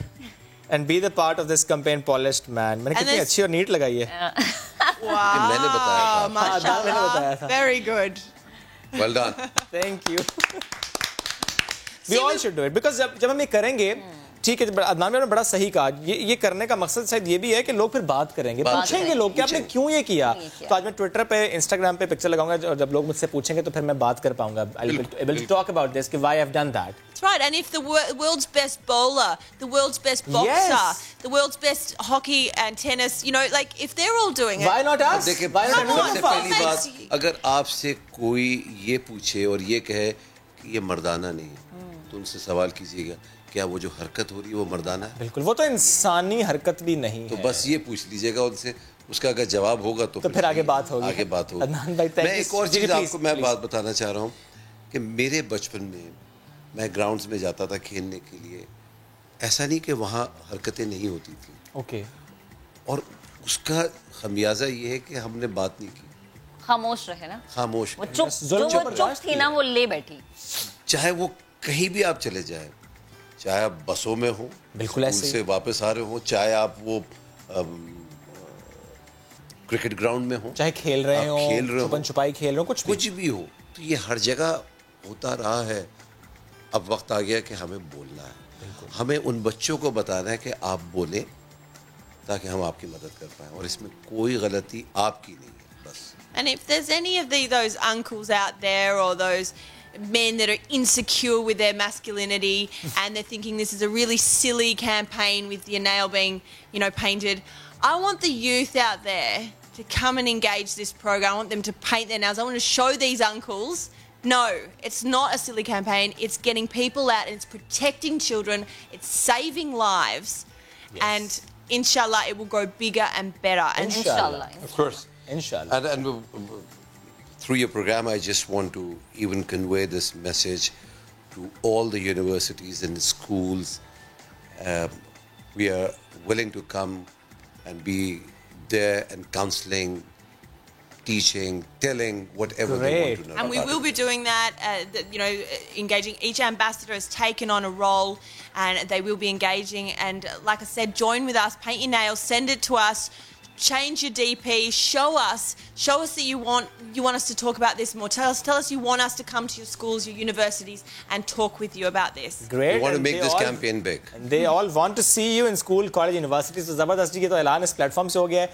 Adnan भाई और शनीरा भाभी वो आना चाहते हैं और जहाँ पर भी आप बुलाएंगे इस इशू से रिलेटेड बात करने के लिए पहुँचेंगे फौरन। ये बहुत ज़रूरी है। तो do paint your nail and put your DPs on और बिल्कुल बताइए ताकि इस पर मजीद बात हो सके। थैंक यू सो मच शनीरा, आप साथ मौजूद थी। थैंक यू अदनान भाई साथ मौजूद थे। आप एनीवेज क्विकली बढ़ते हैं आगे, बल्कि एक ब्रेक लेते हैं, वापस आते हैं। स्टे विद अस। बिल्कुल, हमने दिखाया कि किस तरह से बात की गई और किस तरह से बताया, और आई थिंक अल्लाह करे कि ये मुहिम इसी तरह से जारी रहे और पाकिस्तानियों के लिए बड़ी अच्छी बात है कि इस चीज को इस तरह से आगे बढ़ाया जा रहा है, इस चीज को एप्रिशिएट किया जा रहा है। क्या हमने नेलपेंट क्यों लगाया? नहीं, वो कंफ्यूज है कि ब्रेक पर जाना था, नहीं तो ब्रेक पर नहीं जाना था, हमने रिकॉर्ड किया था सेगमेंट। एनीवेज जी, इस पर तो हमने बात की। बढ़ते हैं आगे। स्पेन का शहर बार्सिलोना और यहाँ के 43 साला शहरी की अब हम बात करते हैं। अपने अपार्टमेंट को उन्होंने एलियन फिल्म में दिखाए जाने वाले स्पेस स्टेशन में तब्दील कर दिया है और उन्हें इसे बनाने में 3 साल का वक्त लगा। बिल्कुल ऐसे लगता है जैसे ये कोई स्पेस शिप है।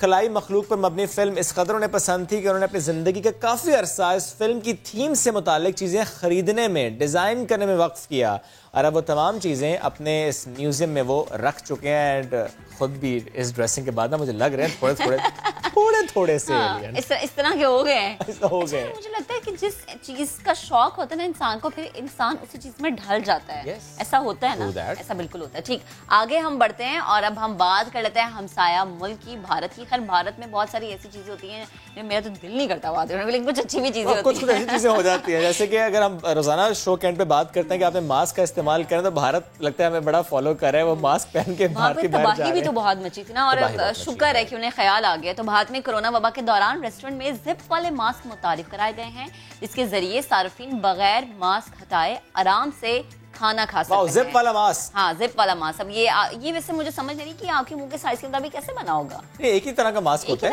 एक ही तरह का मास्क। जिप खोलनी है, मुंह खुल जाएगा, खाना खा लें आप। कोलकाता का ये रेस्टोरेंट है जहाँ की मालिकन के मुताबिक ये मास्क अवाम की सहूलत के लिए मुतारिफ करवाए गए हैं और रेस्टोरेंट में आने वाले हर शख्स को मुफ्त में दिया। अच्छा, मैं उस दिन एक रेस्टोरेंट गया, मैं 5 छुड़ा गया। मैं एक रेस्टोरेंट गया तो मेरे पास मास्क नहीं था। उस वक्त इत्तेफाक से गाड़ी में रह गया, तो मैंने कहा जाने तो अंदर, मैंने खाना ही तो खाना, मास्क पहन के खाना थोड़ी खाऊंगा। उन्होंने कहा नहीं सर, एसओपी आपको मास्क पहन के अंदर जाना पड़ेगा, अंदर जाकर चाहे आप मास्क उतार दें। अच्छा, मतलब बस वही है कि खाना पूरी वाली बात। लेकिन अब ये देखिए, खाना पूरी तो खैर ये भी खाना पूरी है, जब मास्क की जिप खुल गए तो फिर क्या फर्क रहेगा। लेकिन अब वही, आप ये कैसे कह सकते हैं कि जो कोरोना है वो सिर्फ नाक के जरिए मुंह में आएगा। खाने की सतह पे भी होते हैं, आपके हाथों पे भी होते हैं। खैर एहतियात जरूरी है, एहतियात रखें, एहतियात करें, क्योंकि आप अगर महफूज है तो आपसे ना जाने कितने लोग महफूज हो जाते हैं। आपको बैरियर बनना है जनाब, महफूज खुद भी रहिए, आसपास लोगों को महफूज रखे। बढ़ते हैं आगे। अमेरिकी सदर डोनाल्ड ट्रंप की बात करते हैं। ही इज डांसिंग और उनके डांस स्टेप की वीडियो के अंदाज को टिकटॉक सारिफीन ने खूब अपनाया, कॉपी किया, सब कुछ हुआ वायरल। सोशल मीडिया पर मौजूद डोनाल्ड ट्रंप की जो दिलचस्प वीडियोस हैं, बल्कि उनके अंदाज की वीडियोस कहना चाहिए, ज़रा उनकी वीडियो तो एक थी, अब बहुत सारी वीडियोस आ चुकी हैं, लोग उसको कॉपी कर रहे हैं। तो कुछ वीडियोस हमने सिलेक्ट की हैं, आपके लिए दिखाते हैं। बात है, क्या बात है, बड़े मजे के पूछते ना। ये मुझे लगता है रिलैक्स हो गया, इलेक्शन जीते ना जीते, उन्होंने कहा पहले जो है ना इसको जरा लाइटर साइड पे रखो। लेकिन इनकी वीडियोस वैसे ही वाकई बहुत वायरल हुई, क्योंकि मुझे लगता है बहुत प्यारा डांस करते हैं। मुझे लगता है जो लोग अब गाड़ी ड्राइव करते हुए म्यूजिक लगाएंगे वो भी शायद इस तरह का डांस करने की कोशिश करेंगे, क्योंकि स्टीयरिंग ही लगा, स्टीयरिंग पकड़ने की कोशिश कर रहे हैं। चले, कुछ तो आता है उन्हें, कुछ तो आता है। अच्छा, ड्राइविंग से मुझे याद है एक वीडियो हमने और भी देखी थी महक, एक ऐसी वीडियो जिसमें गाड़ी लग ये रहा है कि बगैर ड्राइवर के सड़क पर दौड़ती चली जा रही है। ये भारतीय रियासत तमिलनाडु में ये वीडियो बनी है, सड़क पर बगैर ड्राइवर के गाड़ी नजर आई जनाब। वीडियो किसी ने बनाई, फिर वो सोशल मीडिया पर डाली, वायरल हो गई। देखा जा सकता है कि जो ड्राइविंग सीट है उसमें कोई मौजूद नहीं है, because you can see the steering, और दूसरी जो सीट है फ्रंट सीट, उस पर एक शख्स बैठा हुआ है। ये भी हो सकता है कि इस तरफ स्टीयरिंग ना हो, कुछ और हो, और असल स्टीयरिंग उस भाईजान के पास ही हो। क्या है, लेकिन इसको देख के ना खौफ आ। चलिए जरा देखते हैं कि है क्या एक्चुअल।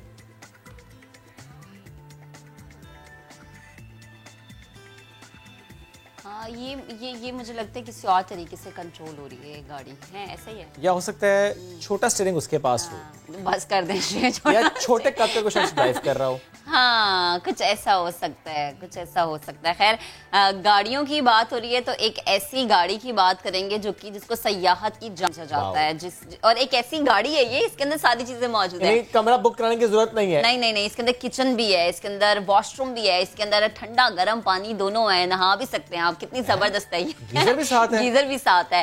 खैर, हमने देखा कि जब आप कहीं जाते हैं सैर करने के लिए तो ऐसी मुश्किलात का सामना करना पड़ता है कि ये चीज नहीं है, वो चीज नहीं है, ये मिस हो गई है, वो मिस हो गया। अब ऐसा बिल्कुल नहीं है, क्योंकि अब एक है कैरवन वैन है और ये एक ऐसी वैन है जिसे एक पिंडी के नौजवान ने तैयार किया है और किसी भी आम गाड़ी के साथ ये आसानी के साथ लग सकता है। मेरा ख्याल है महक, पहला सवाल हम इनसे करेंगे किराए पे दे रहे हैं तो कितने में, हाँ। ताकि अगर हम घूमने का प्लान बनाए पूरी टीम तो हम लेकर चले जाएं इसको। ठीक है, यानी हम आपको लेकर नहीं जाएंगे हम, लेकर बस वैसे ही बॉयज डे आउट होगा।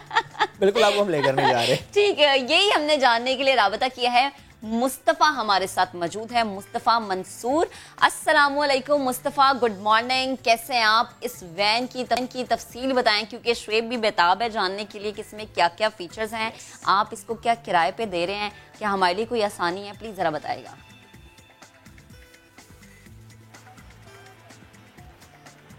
वालेकुम अस्सलाम। ये कैंपर ट्रेलर है, इसको टीयर ड्रॉप ट्रेलर कि जैसे इसका नाम है टीयर ड्रॉप, तो इसकी शेप भी वैसी ही होती है।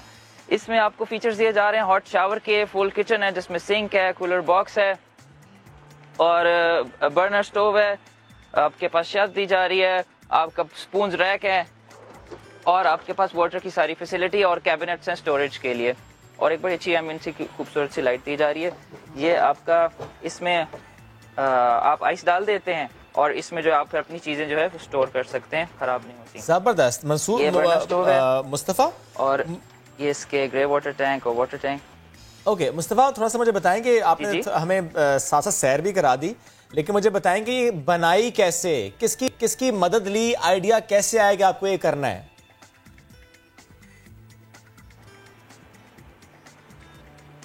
आइडिया तो शुरू से ही था ज़हन में, 10th में था जब डायग्राम्स बनाता था।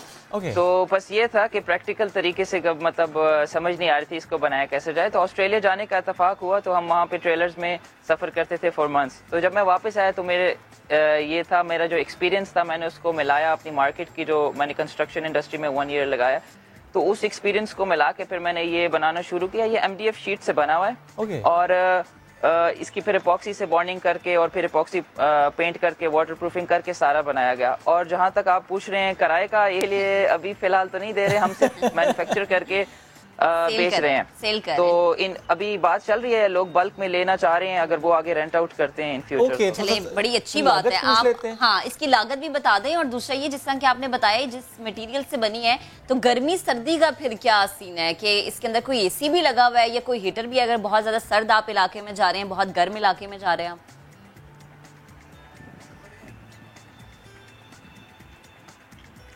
इसकी लागत जो है 8 लाख पे लॉन्च की गई थी, लेकिन इनिशियल जो है कंपनी 50,000 डिस्काउंट दे रही है, तो 7,50,000 पे अभी हम दे रहे हैं। और इसके जो गर्मी सर्दी की, ये इंसुलेटेड है, ऑल साइड्स इसके इंसुलेशन हुई हुई है थर्मोपोर की, इसकी वॉल्स में, इसके फ्लोर में और इसके गैली हैच में हर जगह इसकी इंसुलेशन हुई हुई है। और AC जो है वो एक ऑप्शनल है, वो इसके साथ नहीं आ रहा, लेकिन पोर्टेबल AC लग सकता है इसमें, और वही जो है वो हीट भी देता है सर्दियों में और कूलिंग करता है गर्मियों में। अच्छा मुस्तफ़ा, इज इट पॉसिबल अंदर भी जाएं और हमारा कैमरा भी अंदर जाए, हम जरा अंदर से भी देख पाएं कि अंदर कितनी स्पेस है? जी जरूर। Okay, so you are going inside. अंदर लो भाई, शेब आप खरीद ही लें। मेरा मुझे भी यही लग रहा है। तो वाह भाई वाह, जबरदस्त। अभी भी मेरे मतलब है कि वो अगर आप चेक करें तो हो जाता है। इसके इस तरफ भी डोर दिया गया है, दोनों साइड पे विंडोज हैं, अंदर भी कैबिनेट्स हैं, स्टोरेज है, काफी अच्छा मतलब बंदा एरिया में जाता है जहाँ पे होटल्स नहीं है। एग्जैक्टली, बिकॉज हमने देखा मुस्तफा के जो पीक सीजन होता है, स्पेशली अगर हमने नॉर्थ ट्रेवल करना और वहाँ पर होटल्स नहीं मिल रहे होते, बुकिंग नहीं हो रही होती, और ऐसे में कोई अगर न्यूलीवेड कपल जाना चाह रहा है, कोई 2 दोस्त जाना चाह रहे हैं और कोई फैमिली जाना चाह रही है, और वो अगर ये ले लेते हैं, वो खरीद लेते हैं, बिकॉज ज़ाहिर अभी रेंट पर नहीं मिल रहा, बट कोई खरीद कर रेंट पर दे भी सकता है, ये एक अच्छा बिजनेस आइडिया भी है। तो ये बड़ा आपको लगता है कि सहूलत से हम इस्लामाबाद से नॉर्थ यानी नारान कागान लेकर जा सकते हैं, इसमें कोई दिक्कत नहीं होगी?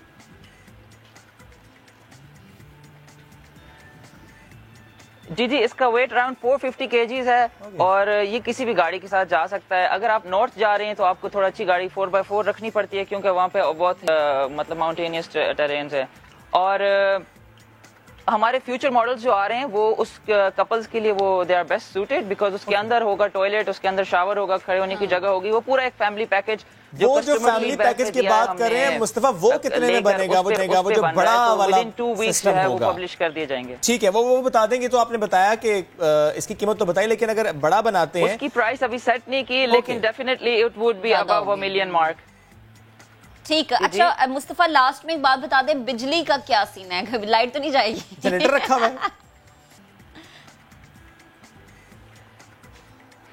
नहीं, बिजली इसके ऊपर 2 80 वॉट्स के 160 वॉट्स इन टोटल इसके ऊपर सोलर पैनल्स लगे हुए हैं जो कि आपका चार्ज करते हैं। ये ओके मुस्तफा हमारे साथ मौजूद थे और हमें दिखा रहे थे इस गाड़ी की खुसूसियात। और शुएब, मुझे लगता है आपको इसको खरीद लेना चाहिए और आगे रेंट पे दे देना चाहिए। मुझे आप मुफ्त में दीजिएगा, मैं इसकी पब्लिसिटी। देखिए, मैं खरीद लूंगा, आप मुझसे वादा कीजिए कि आप टीम से ये कहेंगे कि मुझे छुट्टी दें ताकि मैं इस कैरावान को लेकर जाऊं। मैं ये अपने प्रोड्यूसर से कहूंगी, ये दरखास्त कर दूंगी। ठीक है ये पूरी हमने दिखाई है गाड़ी आपको, आप मुस्तफीद हो सकते हैं, खरीद सकते हैं। अभी रेंट का कोई, लेकिन बहरहाल ये बड़ा बहुत अच्छा बिजनेस आइडिया है। अगर आप ये लेकर आप इतने ज्यादा रेंट देते हैं होटल्स के जाके, तो आपको आई थिंक एक ही गाड़ी प्लस मैं फॉर एग्जांपल अगर बड़ा वाला आप सेटअप ले लेंगे, यू आर फैमिली पर्सन और मियाँ बीवी हैं, 1-2 बच्चे हैं, आराम से आप जाएं, उसमें आपको कोई होटल की जरूरत भी नहीं है। प्लस कोविड के दिनों में जनरली भी हम अवॉइड करते हैं बच्चों के साथ किसी और जगह पर रहना, किसी और होटल के रूम को बुक कराना। तो ये तो अपना होगा, पर्सनल स्पेस होगी, आप इसे बायो सिक्योर रखें।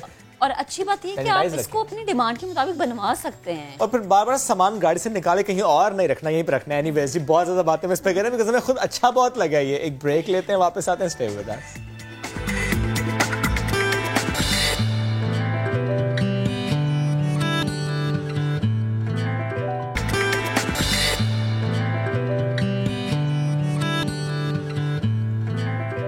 Welcome back. अभी हम आपको खबर देंगे कराची से। गुज़श्ता रोज इंतहाई अफसोसनाक वाक़या पेश आया था गुलशन इकबाल मस्कन चुरंगी में, और अब उसकी फुटेज जो है वो सामने आ गई है। मनाज़िर इस वक्त आप देख सकते हैं, जैसे ही धमाका होता है तो जो बिल्डिंग है उसका एक हिस्सा मुनहदिम बुरे तरीके से हो जाता है। आसपास जो बिलबोर्ड्स लगे होते हैं वो गिर जाते हैं, गाड़ियों को, मोटरसाइकिलों को नुकसान होता है। और इस मनाजिर को शुएब देख के अंदाजा लगा सकते हैं कि धमाका कितना जोरदार था। इसी पर बात करेंगे। सऊद बिन मुर्तजा ने हमें ज्वाइन किया है। सऊद, सीसीटीवी फुटेज जारी हुई है और इसके साथ हम देख सकते हैं जो गाड़ियां वहां से गुजर रही थी, बाइक्स पर लोग गुजर रहे थे, वो यकीन तौर पर जख्मी इसी वजह से हुए कि जब मलबा गिरा तो उसकी वजह से वो जख्मी हुए। जी बिल्कुल, देखें गुज़श्ता रोज सुबह 9 बजे के बाद ये हादसा पेश आया था और धमाके की शिद्दत जो है फुटेज में देखी जा सकती है। जो सीसीटीवी फुटेज सामान्य हासिल की है कि किस तरह से जो पूरी इमारत है उसका मलबा और उसके साथ जो साइन बोर्ड है वो उड़ के जो है गिरे हैं, जिसमें इस वाक़ये में फौरन जैसे ये धमाका हुआ तो हर तरफ जो है धुआं ही धुआं और मलबा जो है फैल गया था और खौफ राज यहाँ पर फैल गया था, भगदड़ मच गई थी। इस फुटेज में देखा जा सकता है कि बिल्डिंग और या बैंक के पास कोई खड़ा हुआ नहीं है, सिर्फ सवाए सिक्योरिटी गार्ड के एक गाड़ी खड़ी और ट्रैफिक जो है रमा दमा और अचानक जोरदार धमाका होता है। इसके बाद मलबा जो है दूसरी तरफ जाके गिरता है और उसी का जो धुआं है वो इतना ज्यादा फैल जाता है। इस वाकये में गुज़श्ता रोज जब ये हुआ था 5 अफराद जाँ बहक और 27 अफराद जख्मी हुए थे। ठीक, सऊद हमें बता रहे थे और हमने मनाजिर भी अपने नाज़रीन को दिखाए। गुज़श्ता रोज़ के मनाजिर हैं जब कराची का इलाका गुलशन इकबाल, जहाँ पर मस्कन चुरंगी पर यह धमाका हुआ था और ये जो फ्लैट्स हैं इंतहाई पुराने ये फ्लैट्स हैं और गैस लीकेज की वजह से ये धमाका रिपोर्ट में बताया गया कि गैस लीकेज वजह बनी इस धमाके की। और जैसा कि हमें सऊद भी बता रहे थे कि 5 अफराद जान से गए और मुतअद्दिद ज़ख्मी भी हुए हैं, जिनकी तिब्बी इमदाद का बंदोबस्त भी कर दिया गया है। बेहद शुक्रिया आपका। अक्सर ऐसे वाक़यात होते हैं जिसमें लोग ज़ख्मी होते हैं, जैसे कि हम मस्कन चुरंगी की बात कर रहे हैं। और इसी तरह का एक वाक़या, इससे मिलता जुलता वाक़या मैं कह देता हूँ, एक हादसा कह देता हूँ, लाहौर में भी हुआ था। मुआज़ जाहिद उससे मुतासर हुआ था, उसका एक बाजू ज़ाया हुआ था, उसकी ज़िंदगी बदल रही थी, मुश्किलात की तरफ बढ़ रही थी, लेकिन उसने हिम्मत नहीं हारी। उसने सोच लिया था कि जो मेरे पर एक बोझ पड़ा है मैं इसको उठाने की पूरी कोशिश करूँगा। अल्लाह ने उसको हिम्मत दी। उसकी हिम्मत की आज हम बात करते हैं। हमने उनके साथ एक सेगमेंट रिकॉर्ड किया because he is a musician. और जब बाजू ज़ाया हुआ उसके बाद कैसे उन्होंने कूप अप किया, कैसे वो स्टिल गिटार बजाते हैं, आपको दिखाते हैं और आपकी उनसे मुलाकात कराते हैं। और अब बात करेंगे ऐसे हिम्मत की जिसको देखने से दूसरों को बहुत हिम्मत मिलेगी। एक ऐसे मौसीकार से आपको मिलवाएंगे जिनकी जिंदगी ने कई रूप देखे, कई ऐसी तब्दीलियां देखी, कई ऐसी चेंजिंग्स देखी अपनी ज़िंदगी में कि अब वो इतनी बाहिम्मत हो चुके हैं कि अगर उनके जिस्म का एक अहम मज़ा उनके साथ नहीं है ना शुएब, तो वो फिर भी दुनिया को हिम्मत का पैगाम दे रहे हैं। बेशक आप बात कर रही हैं लाहौर की रिहायशी मुआज़ जाहिद की। एक एक्सीडेंट हुआ था चंद माह पहले, इनका दायां बाजू ज़ाया हुआ था। He is an IT professional but musician as well. Karachi वो आए, मसनूई खुदकार बाजू ने लगाया गया, पर उम्मीद है वो कि फिर से भरपूर ज़िंदगी गुजार सकेंगे। उनकी हिम्मत पर भी आज हम बात करेंगे, उनके शौक और लगन की बात भी करेंगे, लेकिन उससे पहले हम आपको दिखाते हैं कि जब ये खुदकार बाजू लगा, द आर्टिफिशियल वन, तो उसके बाद उन्होंने गिटार कैसे बजाया, ज़रा दिखाते हैं।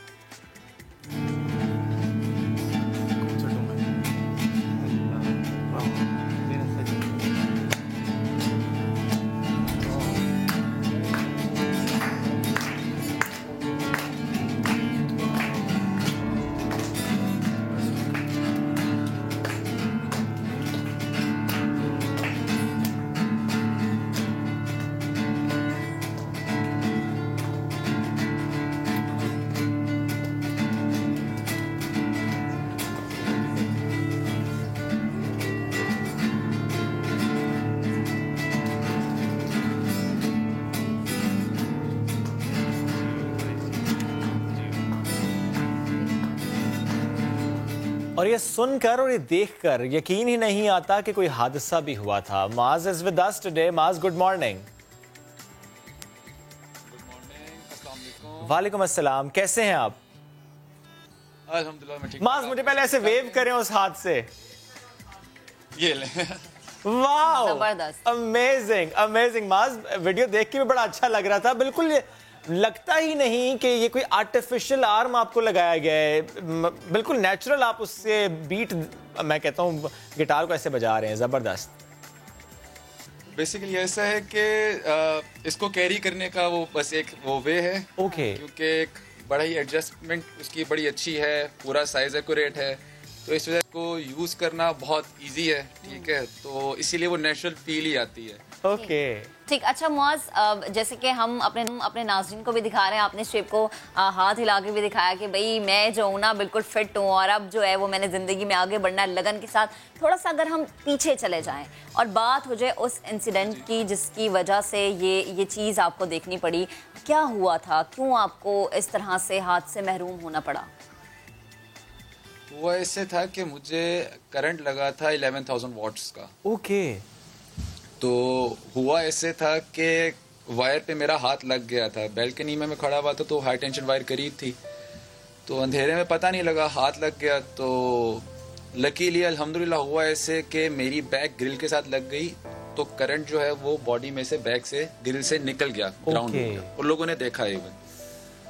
तो वो वाला टाइम जो था वो तो काफ़ी एक थोड़ा सा उस टाइम पे डिफ़िकल्ट था, बट एक रियलाइजेशन हुई कि ठीक है, बचत हो गई है। तो द थिंग इज़ के जब वापस तब मैं फैसलाबाद में था इवन, तो फिर जब मैं लाहौर शिफ्ट हुआ, लाहौर आया, डॉक्टर को चेक वगैरह करवाया, तो they have tried their level best कि हाथ बच जाए किसी तरीके से। माइनर सर्जरी की उन्होंने, बट जो था पॉइजन जो था वो बॉडी में फैल रहा था थ्रू ब्लड, तो वो कहीं भी जाके क्लॉट कर सकता था। तो उन्होंने यही रिकमेंड किया कि एम्पुटेशन ज़रूरी है क्योंकि लाइफ थ्रेट बन गया। ओके। बेसिकली मेरा राइट हैंड मेरे लिए लाइफ थ्रेट बन चुका हुआ था, तो इसलिए यही था कि लाइफ तो बची है, तो इसलिए रिमूव करना पड़ा। अल्लाह खैर करेगा इंशाल्लाह। ओके मुआज़, लेकिन जिस तरह आपने बताया, आपने तो बड़े आराम से बता दिया, सुन के चेहरे पे मुस्कुराहट है, चेहरे पे माशाल्लाह से मुस्कुराहट है। अल्लाह ये मुस्कुराहट भी कायम रखे महक। लेकिन जिस तरह वो बता रहे हैं कि वो 11,000 वोल्ट्स का करंट बॉडी से पास होना, ये इस पर बात करना इतना मुश्किल है, इसका सोचना इतना मुश्किल है। उन्होंने एक्सपीरियंस किया है। उस वक्त और कोई आसपास था मुआज़ जिसने, आप कह रहे हैं ना, देखा? जी जी। उस वक्त आसपास कौन था? क्योंकि आप कह रहे हैं वो लोगों ने देखा। जी जी जी जी, क्योंकि मैं बैल्कनी में था, वहाँ पे हम लोग फ्लैट थे, बेसिकली फ्रेंड्स वगैरह मेरे साथ थे वहाँ पे। बेसिकली मैं प्रोजेक्ट्स वगैरह के लिए आता जाता रहता हूँ, मैं मूव करता हूँ काफ़ी ज़्यादा विद इन पाकिस्तान, इस्लामाबाद, लाहौर से फिर क्या कहते हैं फैसलाबाद, मुल्तान, आना जाना लगा रहता था। तो ये फैसलाबाद बेसिकली मैं गया हुआ था, तो हम लोग प्रोजेक्ट्स वगैरह कर रहे होते हैं फ्रेंड्स वगैरह मिलके, तो ये प्रोजेक्ट के लिए ही गया हुआ था। तो बस वहाँ पे मौसम एंजॉय करने, उस दिन मौसम थोड़ा सा अच्छा था। इट्स अराउंड 3 मंथ्स अगो, 3 महीने पहले इवन हुआ ये 4 जुलाई। अच्छा, बहुत ज्यादा वक्त भी नहीं गुजरा माज, इस 3 महीने में आपने एक ऐसा शॉक बर्दाश्त किया है और उसके बाद ज़ाहिर है बड़ा वक्त लगता है हॉस्पिटल जाना, फिर ट्रीटमेंट होना, फिर रिकवर करना, फिर ये लोकेट करना कि अब इससे कैसे आगे निकलना है, कैसे आगे बढ़ना है, फिर बायोनिक्स की तरफ जाना। ज़ाहिर है आपने तो ये बड़ा क्विकली सारा कुछ कर लिया। एग्जैक्टली बिल्कुल। और ये जो आप इस तरह से ना लोगों को डिप्रेशन भी हो जाता है, टेंशन में भी आ जाते हैं, इस चीज से, इस माहौल से आप कैसे निकले? बेसिकली ऐसे था कि जब करंट लगा उस वक्त भी सिचुएशन ऐसी थी कि पहले तो यही फील हुआ कि बस गए, लेकिन जब वहाँ पे लाइक ऑन द स्पॉट जब फील हो गया कि नहीं भी बचत हो गई है, तो आफ्टर द इम्पुटेशन इवन जब बाजू की उन्होंने जब रिमूव किया तो उसके बाद फिर यही था कि यार अभी एक हाथ बच गया, दोनों टांगे बच गई हैं, आंखें बच गई हैं, दिमाग चल रहा है, सब कुछ हो जाएगा इंशाल्लाह। इसने आपको हिम्मत बस एक यही चीज थी जिसने कोप अप करवाया इस चीज से कि यार अभी एक ही चीज गई है, बाकी चीजें भी हैं ना, बच भी तो गए हैं, अभी जिंदा भी बच गए हैं, सारी चीजें भी, ऑर्गन्स भी बच गए, सारा कुछ चल रहा है, ठीक है। तो बस अल्लाह खैर करेगा इंशाल्लाह, जो अल्लाह ने यहाँ तक लेके आए हैं वो आगे भी इंशाल्लाह लेकर चले जाएंगे। बिल्कुल बेशक। और माज इसमें आपको सबसे ज्यादा सपोर्ट किसकी रही है? आपने खुद तो हिम्मत की, लेकिन होता है ना कोई फैमिली, कोई फ्रेंड जो कि बहुत ज्यादा सपोर्ट करते हैं, बहुत ज्यादा हिम्मत बढ़ाते हैं। मुझे मेरे भाइयों ने बहुत ज़्यादा सपोर्ट किया, पेरेंट्स ने बहुत ज़्यादा, लाइक हर बंदे, लाइक फ्रेंड्स ने, भाइयों ने, पेरेंट्स ने, कजन्स ने, क्योंकि वो हर वक्त मेरे साथ साथ वहाँ पे रहे हैं, सब लोग वहाँ पर रहे हैं, हॉस्पिटल में भी, even after the hospital even. लेकिन माज आई एम श्योर अच्छा सा सपोर्ट भी था। माज आई एम श्योर ये जो हिम्मत आपको मिली, फैमिली से मिली, भाइयों से मिली, पेरेंट्स से मिली, मैं 100% यकीन से कह सकता हूँ कि आपकी वालिदा आपको हिम्मत देती होंगी, लेकिन अकेले में रोती होंगी। वो वक्त उन्होंने बहुत मुश्किल देखा होगा, आपको पता चला होगा। एग्जैक्टली उन्हें होता था, वो फील करती थी, बट मैं बेसिकली कहा कि यार ठीक है, आपके सामने हूँ, सब खैर है, कुछ नहीं होता, तो अब अल्हम्दुलिल्लाह वो खुश हैं। ठीक है, जान है तो जहान है। अब तो खुश होना बनता है महक, the way he waived us. Exactly. अच्छा ठीक, तो अब हम जरा आपके शौक की तरफ आ जाते हैं। मौसीकी का शौक कब हुआ, कब से आप गिटार बजा रहे हैं? गिटार तो मैं ऑलमोस्ट 8th स्टैंडर्ड से बजा रहा हूँ। ओके। तो काफ़ी देर पहले से बजा रहा हूँ। उसके बाद फिर लाइक यूनिवर्सिटी में म्यूज़िक सोसाइटी का प्रेसिडेंट भी रहा हूँ अपनी यूनिवर्सिटी में। फिर उसके बाद भी इवन काफ़ी गिग्स किए हैं, बहुत ज़्यादा म्यूज़िक किया। फिर क्या कहते हैं, इवन ये इंसिडेंट जब हुआ तो कोरोना था, तो इवेंट्स वगैरह भी नहीं हो रहे थे, तो काम शाम भी साथ साथ बस चल ही रहा था, जोर लगा रहे थे कि प्रोजेक्ट्स वगैरह करते हैं। सही। तो जब ये इंसिडेंट हुआ तो उसके बाद फिर यही था कि यार प्ले तो करना है और इंशाल्लाह वापस आना तो है। ओके। तो अब अल्हम्दुलिल्लाह बायोनिक थैंक्स टू बायोनिक्स, ये बेसिकली कंपनी कराची में ही है। बिल्कुल, बिकॉज हमने बायोनिक्स कंपनी से मुतालिक बहुत खबरें शेयर की हैं। हमने तो आयरन मैन जो बच्चा था सबसे पहले उसकी बात की थी, और अभी आपका वो बाजू देख के मुझे बिल्कुल ऐसे लग रहा है कि we have another iron man with us. So basically ये वही ऐसा ही है, क्योंकि उनके थ्रू ही लाइक उनको लाइक रिसर्च करते रहे तो पाकिस्तान में बेसिकली बायोनिक्स ही थे जो ये काम कर रहे हैं आर्टिफिशियल लिम्ब के ऊपर, जो कि बायोनिक लाइक वेटलेस एक चीज़ बना रहे हैं और एक बहुत ही रिस्पॉन्सिव सी चीज़ बना रहे हैं। तो इवन जब ये भी उन्होंने मुझे टेस्ट करवाया, मैंने इसको पहना, मैंने इससे जब प्ले किया तो इससे भी प्ले हो गया गिटार। मैंने कहा बस ठीक है, इंशाल्लाह खैर करे। मैं इससे पहले कि आपसे कहूँ, क्योंकि गिटार भी साथ है, आप भी साथ है, तो हम तो ज़रूर चाहेंगे कि अभी लाइव भी गिटार आपसे कहेंगे कि बजाएं। लेकिन इससे पहले मुझे बताएं, क्योंकि ज़ाहिर है 3 मंथ्स में ये सब कुछ हो चुका है, एक इंसिडेंट भी हो गया, फिर आपने वो उस फेज से बाहर भी निकल आए, फिर बायोनिक से कॉन्टेक्ट भी हो गया, ये आर्म आपको लग भी गया, प्रैक्टिस भी हो गई। अब मुझे सिर्फ और सिर्फ ये आर्म लगने और प्रैक्टिस से मुतालिक बताएं उन लोगों के लिए कि जो इस तरफ अगर आना चाहें, कोई भी उनका अगर आर्म है या लेग है और बायोनिक से राबता वो करते हैं और वो चाहते हैं कि लिम्ब उनका अटैच हो जाए इस तरीके से, एक आर्टिफिशियल वन, तो कितना ये ईजी प्रोसेस है कि कितना वक्त लगता है इसका लगना और उसके बाद प्रैक्टिस करना? बेसिकली डिपेंड कर रहा होता है कि आप एज पे भी डिपेंड कर रहा होता है, आपके साइज पे डिपेंड कर रहा होता है, आपके सेंसेस पे डिपेंड कर रहा होता है, क्योंकि ये बेसिकली आपके माइंड कंट्रोल है, माइंड से मसल्स के सेंसर से आगे ये कंट्रोल हो रहा है। ठीक है, तो द थिंग इज के डिपेंड कर रहा होता है कि आप कितना जल्दी उससे दोस्ती कर लेते हैं। ठीक है, और कितनी जल्दी आपकी लाइक जो वर्किंग है वो, क्योंकि उनको बनाने में इतना टाइम नहीं लगता, वो लोग आपका वर्किंग प्रोसेस जो है वो कोशिश कर रहे होते हैं कि जल्द से जल्द हो जाए। बट जहाँ तक प्रैक्टिस की बात आती है, तो प्रैक्टिस की बात ये आती है कि आप उसके साथ कितनी जल्दी वही दोस्ती का ही वर्ड अच्छा होगा, कितनी जल्दी दोस्ती कर लेते हैं कि आप उसके साथ अपनी डेली लाइफ रूटीन की जो चीज़ें हैं उनको आप थोड़ा सा यूटिलाइज कर सकें, उनको आप कर सकें। इवन अभी ये इसमें और अपग्रेड्स भी हो रहे हैं और फर्दर इसमें और इंशाल्लाह वो लोग वर्किंग कर रहे हैं। मेरा इंशाल्लाह रिसेंटली दोबारा इंशाल्लाह चक्कर लगेगा कराची बायोनिक्स के पास। आपने हमारे पास भी आना है इंशाल्लाह, एक्सपेक्टेड है। कराची आएंगे तो हमारे पास भी आना है मुआज़। ठीक, अच्छा मुआज़, जैसे रिश्ते की बात करें, दोस्ती की बात करें, तो मौसीकी आलात से आपका रिश्ता दोबारा से जुड़ गया। जैसे कि आप कह रहे हैं कि आप 8th क्लास से जो है वो गिटार बजा रहे हैं, तो इस हादसे के बाद रिश्ता जोड़ना उतना आसान था जितना इन चीज़ों पर काबू पाना था, इस डिप्रेशन से निकलना था? बेसिकली डिप्रेशन अगर कहे तो डिप्रेशन तो फर्स्ट डे से ही नहीं था। अगर मैं कहूँ ना कि डिप्रेशन या स्ट्रेस के पता नहीं क्या हो गया, ये चीज from the very first moment ही नहीं आई। उस वक्त बस यही था कि यार बचत हो गई है अल्हम्दुलिल्लाह, बाकी आगे भी सारा कुछ हो जाएगा। Even during the amputation doctor के साथ भी जब मैं बात वगैरह कर रहा था, मैं यही बात कर रहा था, मैं कोशिश कीजिएगा कि अगर बच सके, even doctor side their level best के किसी तरीके से बच सके, लेकिन उन्होंने भी अपनी ट्राई की, नहीं हुआ तो ठीक है, बस जो अल्लाह को मंजूर। बेशक, और फिर अल्लाह हिम्मत देता है। डिप्रेशन और स्ट्रेस वाला पार्ट नहीं था। मैं अगर उसको वो करूं कि मैं कभी वो आया कि लाइक फील हुआ हल्का हल्का, लाइक वो कहते हैं ना कि डिप्रेशन या स्ट्रेस के पता नहीं क्या हो गया, एक चीज हो गई है, ठीक है हो गई है। और ये बड़ी अच्छी बात है माज़, आपने बड़ी जल्दी इसको एडमिट कर लिया कि चीज हो गई है और अब इससे निकलना है और क्विकली निकलना है। आपने उस पर टाइम लगाया ही नहीं, हम भी टाइम नहीं लगाते। मैं क्यों ना इनसे रिक्वेस्ट करें हम। हाँ, बिल्कुल, मतलब मेरा तो दिल कर रहा है कि जल्दी से गिटार जाए। मैं प्लीज माज़, गिटार अगर हो जाए लाइव, गिटार प्ले करूं मैं प्लीज। जी जी जी।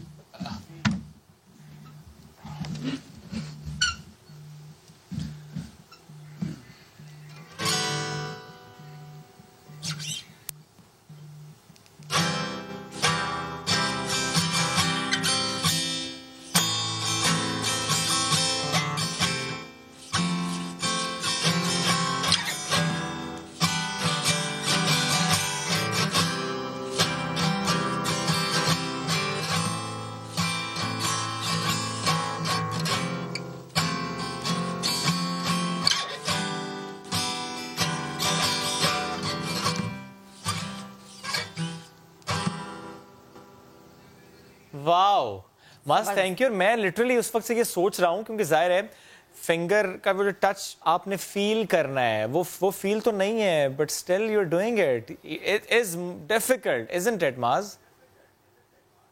बेसिकली प्रैक्टिस के ऊपर है। मैं भी इवन इन प्रैक्टिस हूँ इसके साथ।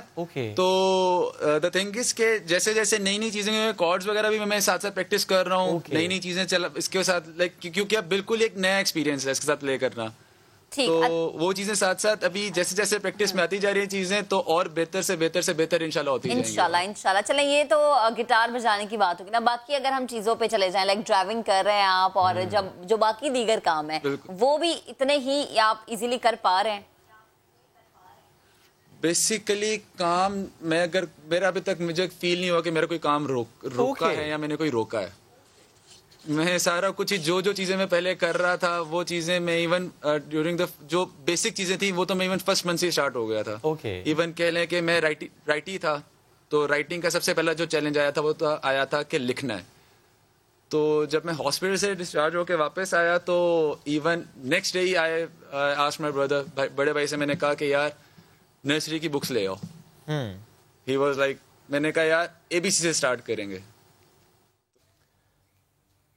ये सेगमेंट रिकॉर्ड किया था हमने आपके लिए। बढ़ते आगे, वक्त में खत्म होने वाला है। खबर हमारे पास यह है कि फ़ज़ाइया हाउसिंग स्कीम कराची के सारिफीन को अदालती अहकामात के मुताबिक बज़रिया नायब रकूम की अदायगी का आगाज़ हो गया है। तर्जुमान पाक फ़ज़ाइया के मुताबिक गुज़श्ता हफ्ते में 400 से ज़ायद सारिफीन में 1.5 अरब रुपए से ज़ायद चेक तकसीम किए गए हैं। अच्छी बात है। अदायगी का सिलसिला फ़ज़ाइया कराची के आखिरी सारिफ को रकम की मुंतकली तक जारी रहेगा, तो परेशान नहीं होना, आपके पैसे वापस आपकी जेब में आने वाले हैं। और यकीनन मुझे लगता है मेहनत की कमाई कहीं नहीं जाती। एनीवेज़, वक्त खत्म हो गया। आपसे मुलाकात करेंगे कल। रखिए बहुत सा ख्याल, मास्क पहनकर बाहर जाइए। कल मिलेंगे। अल्लाह हाफ़िज़।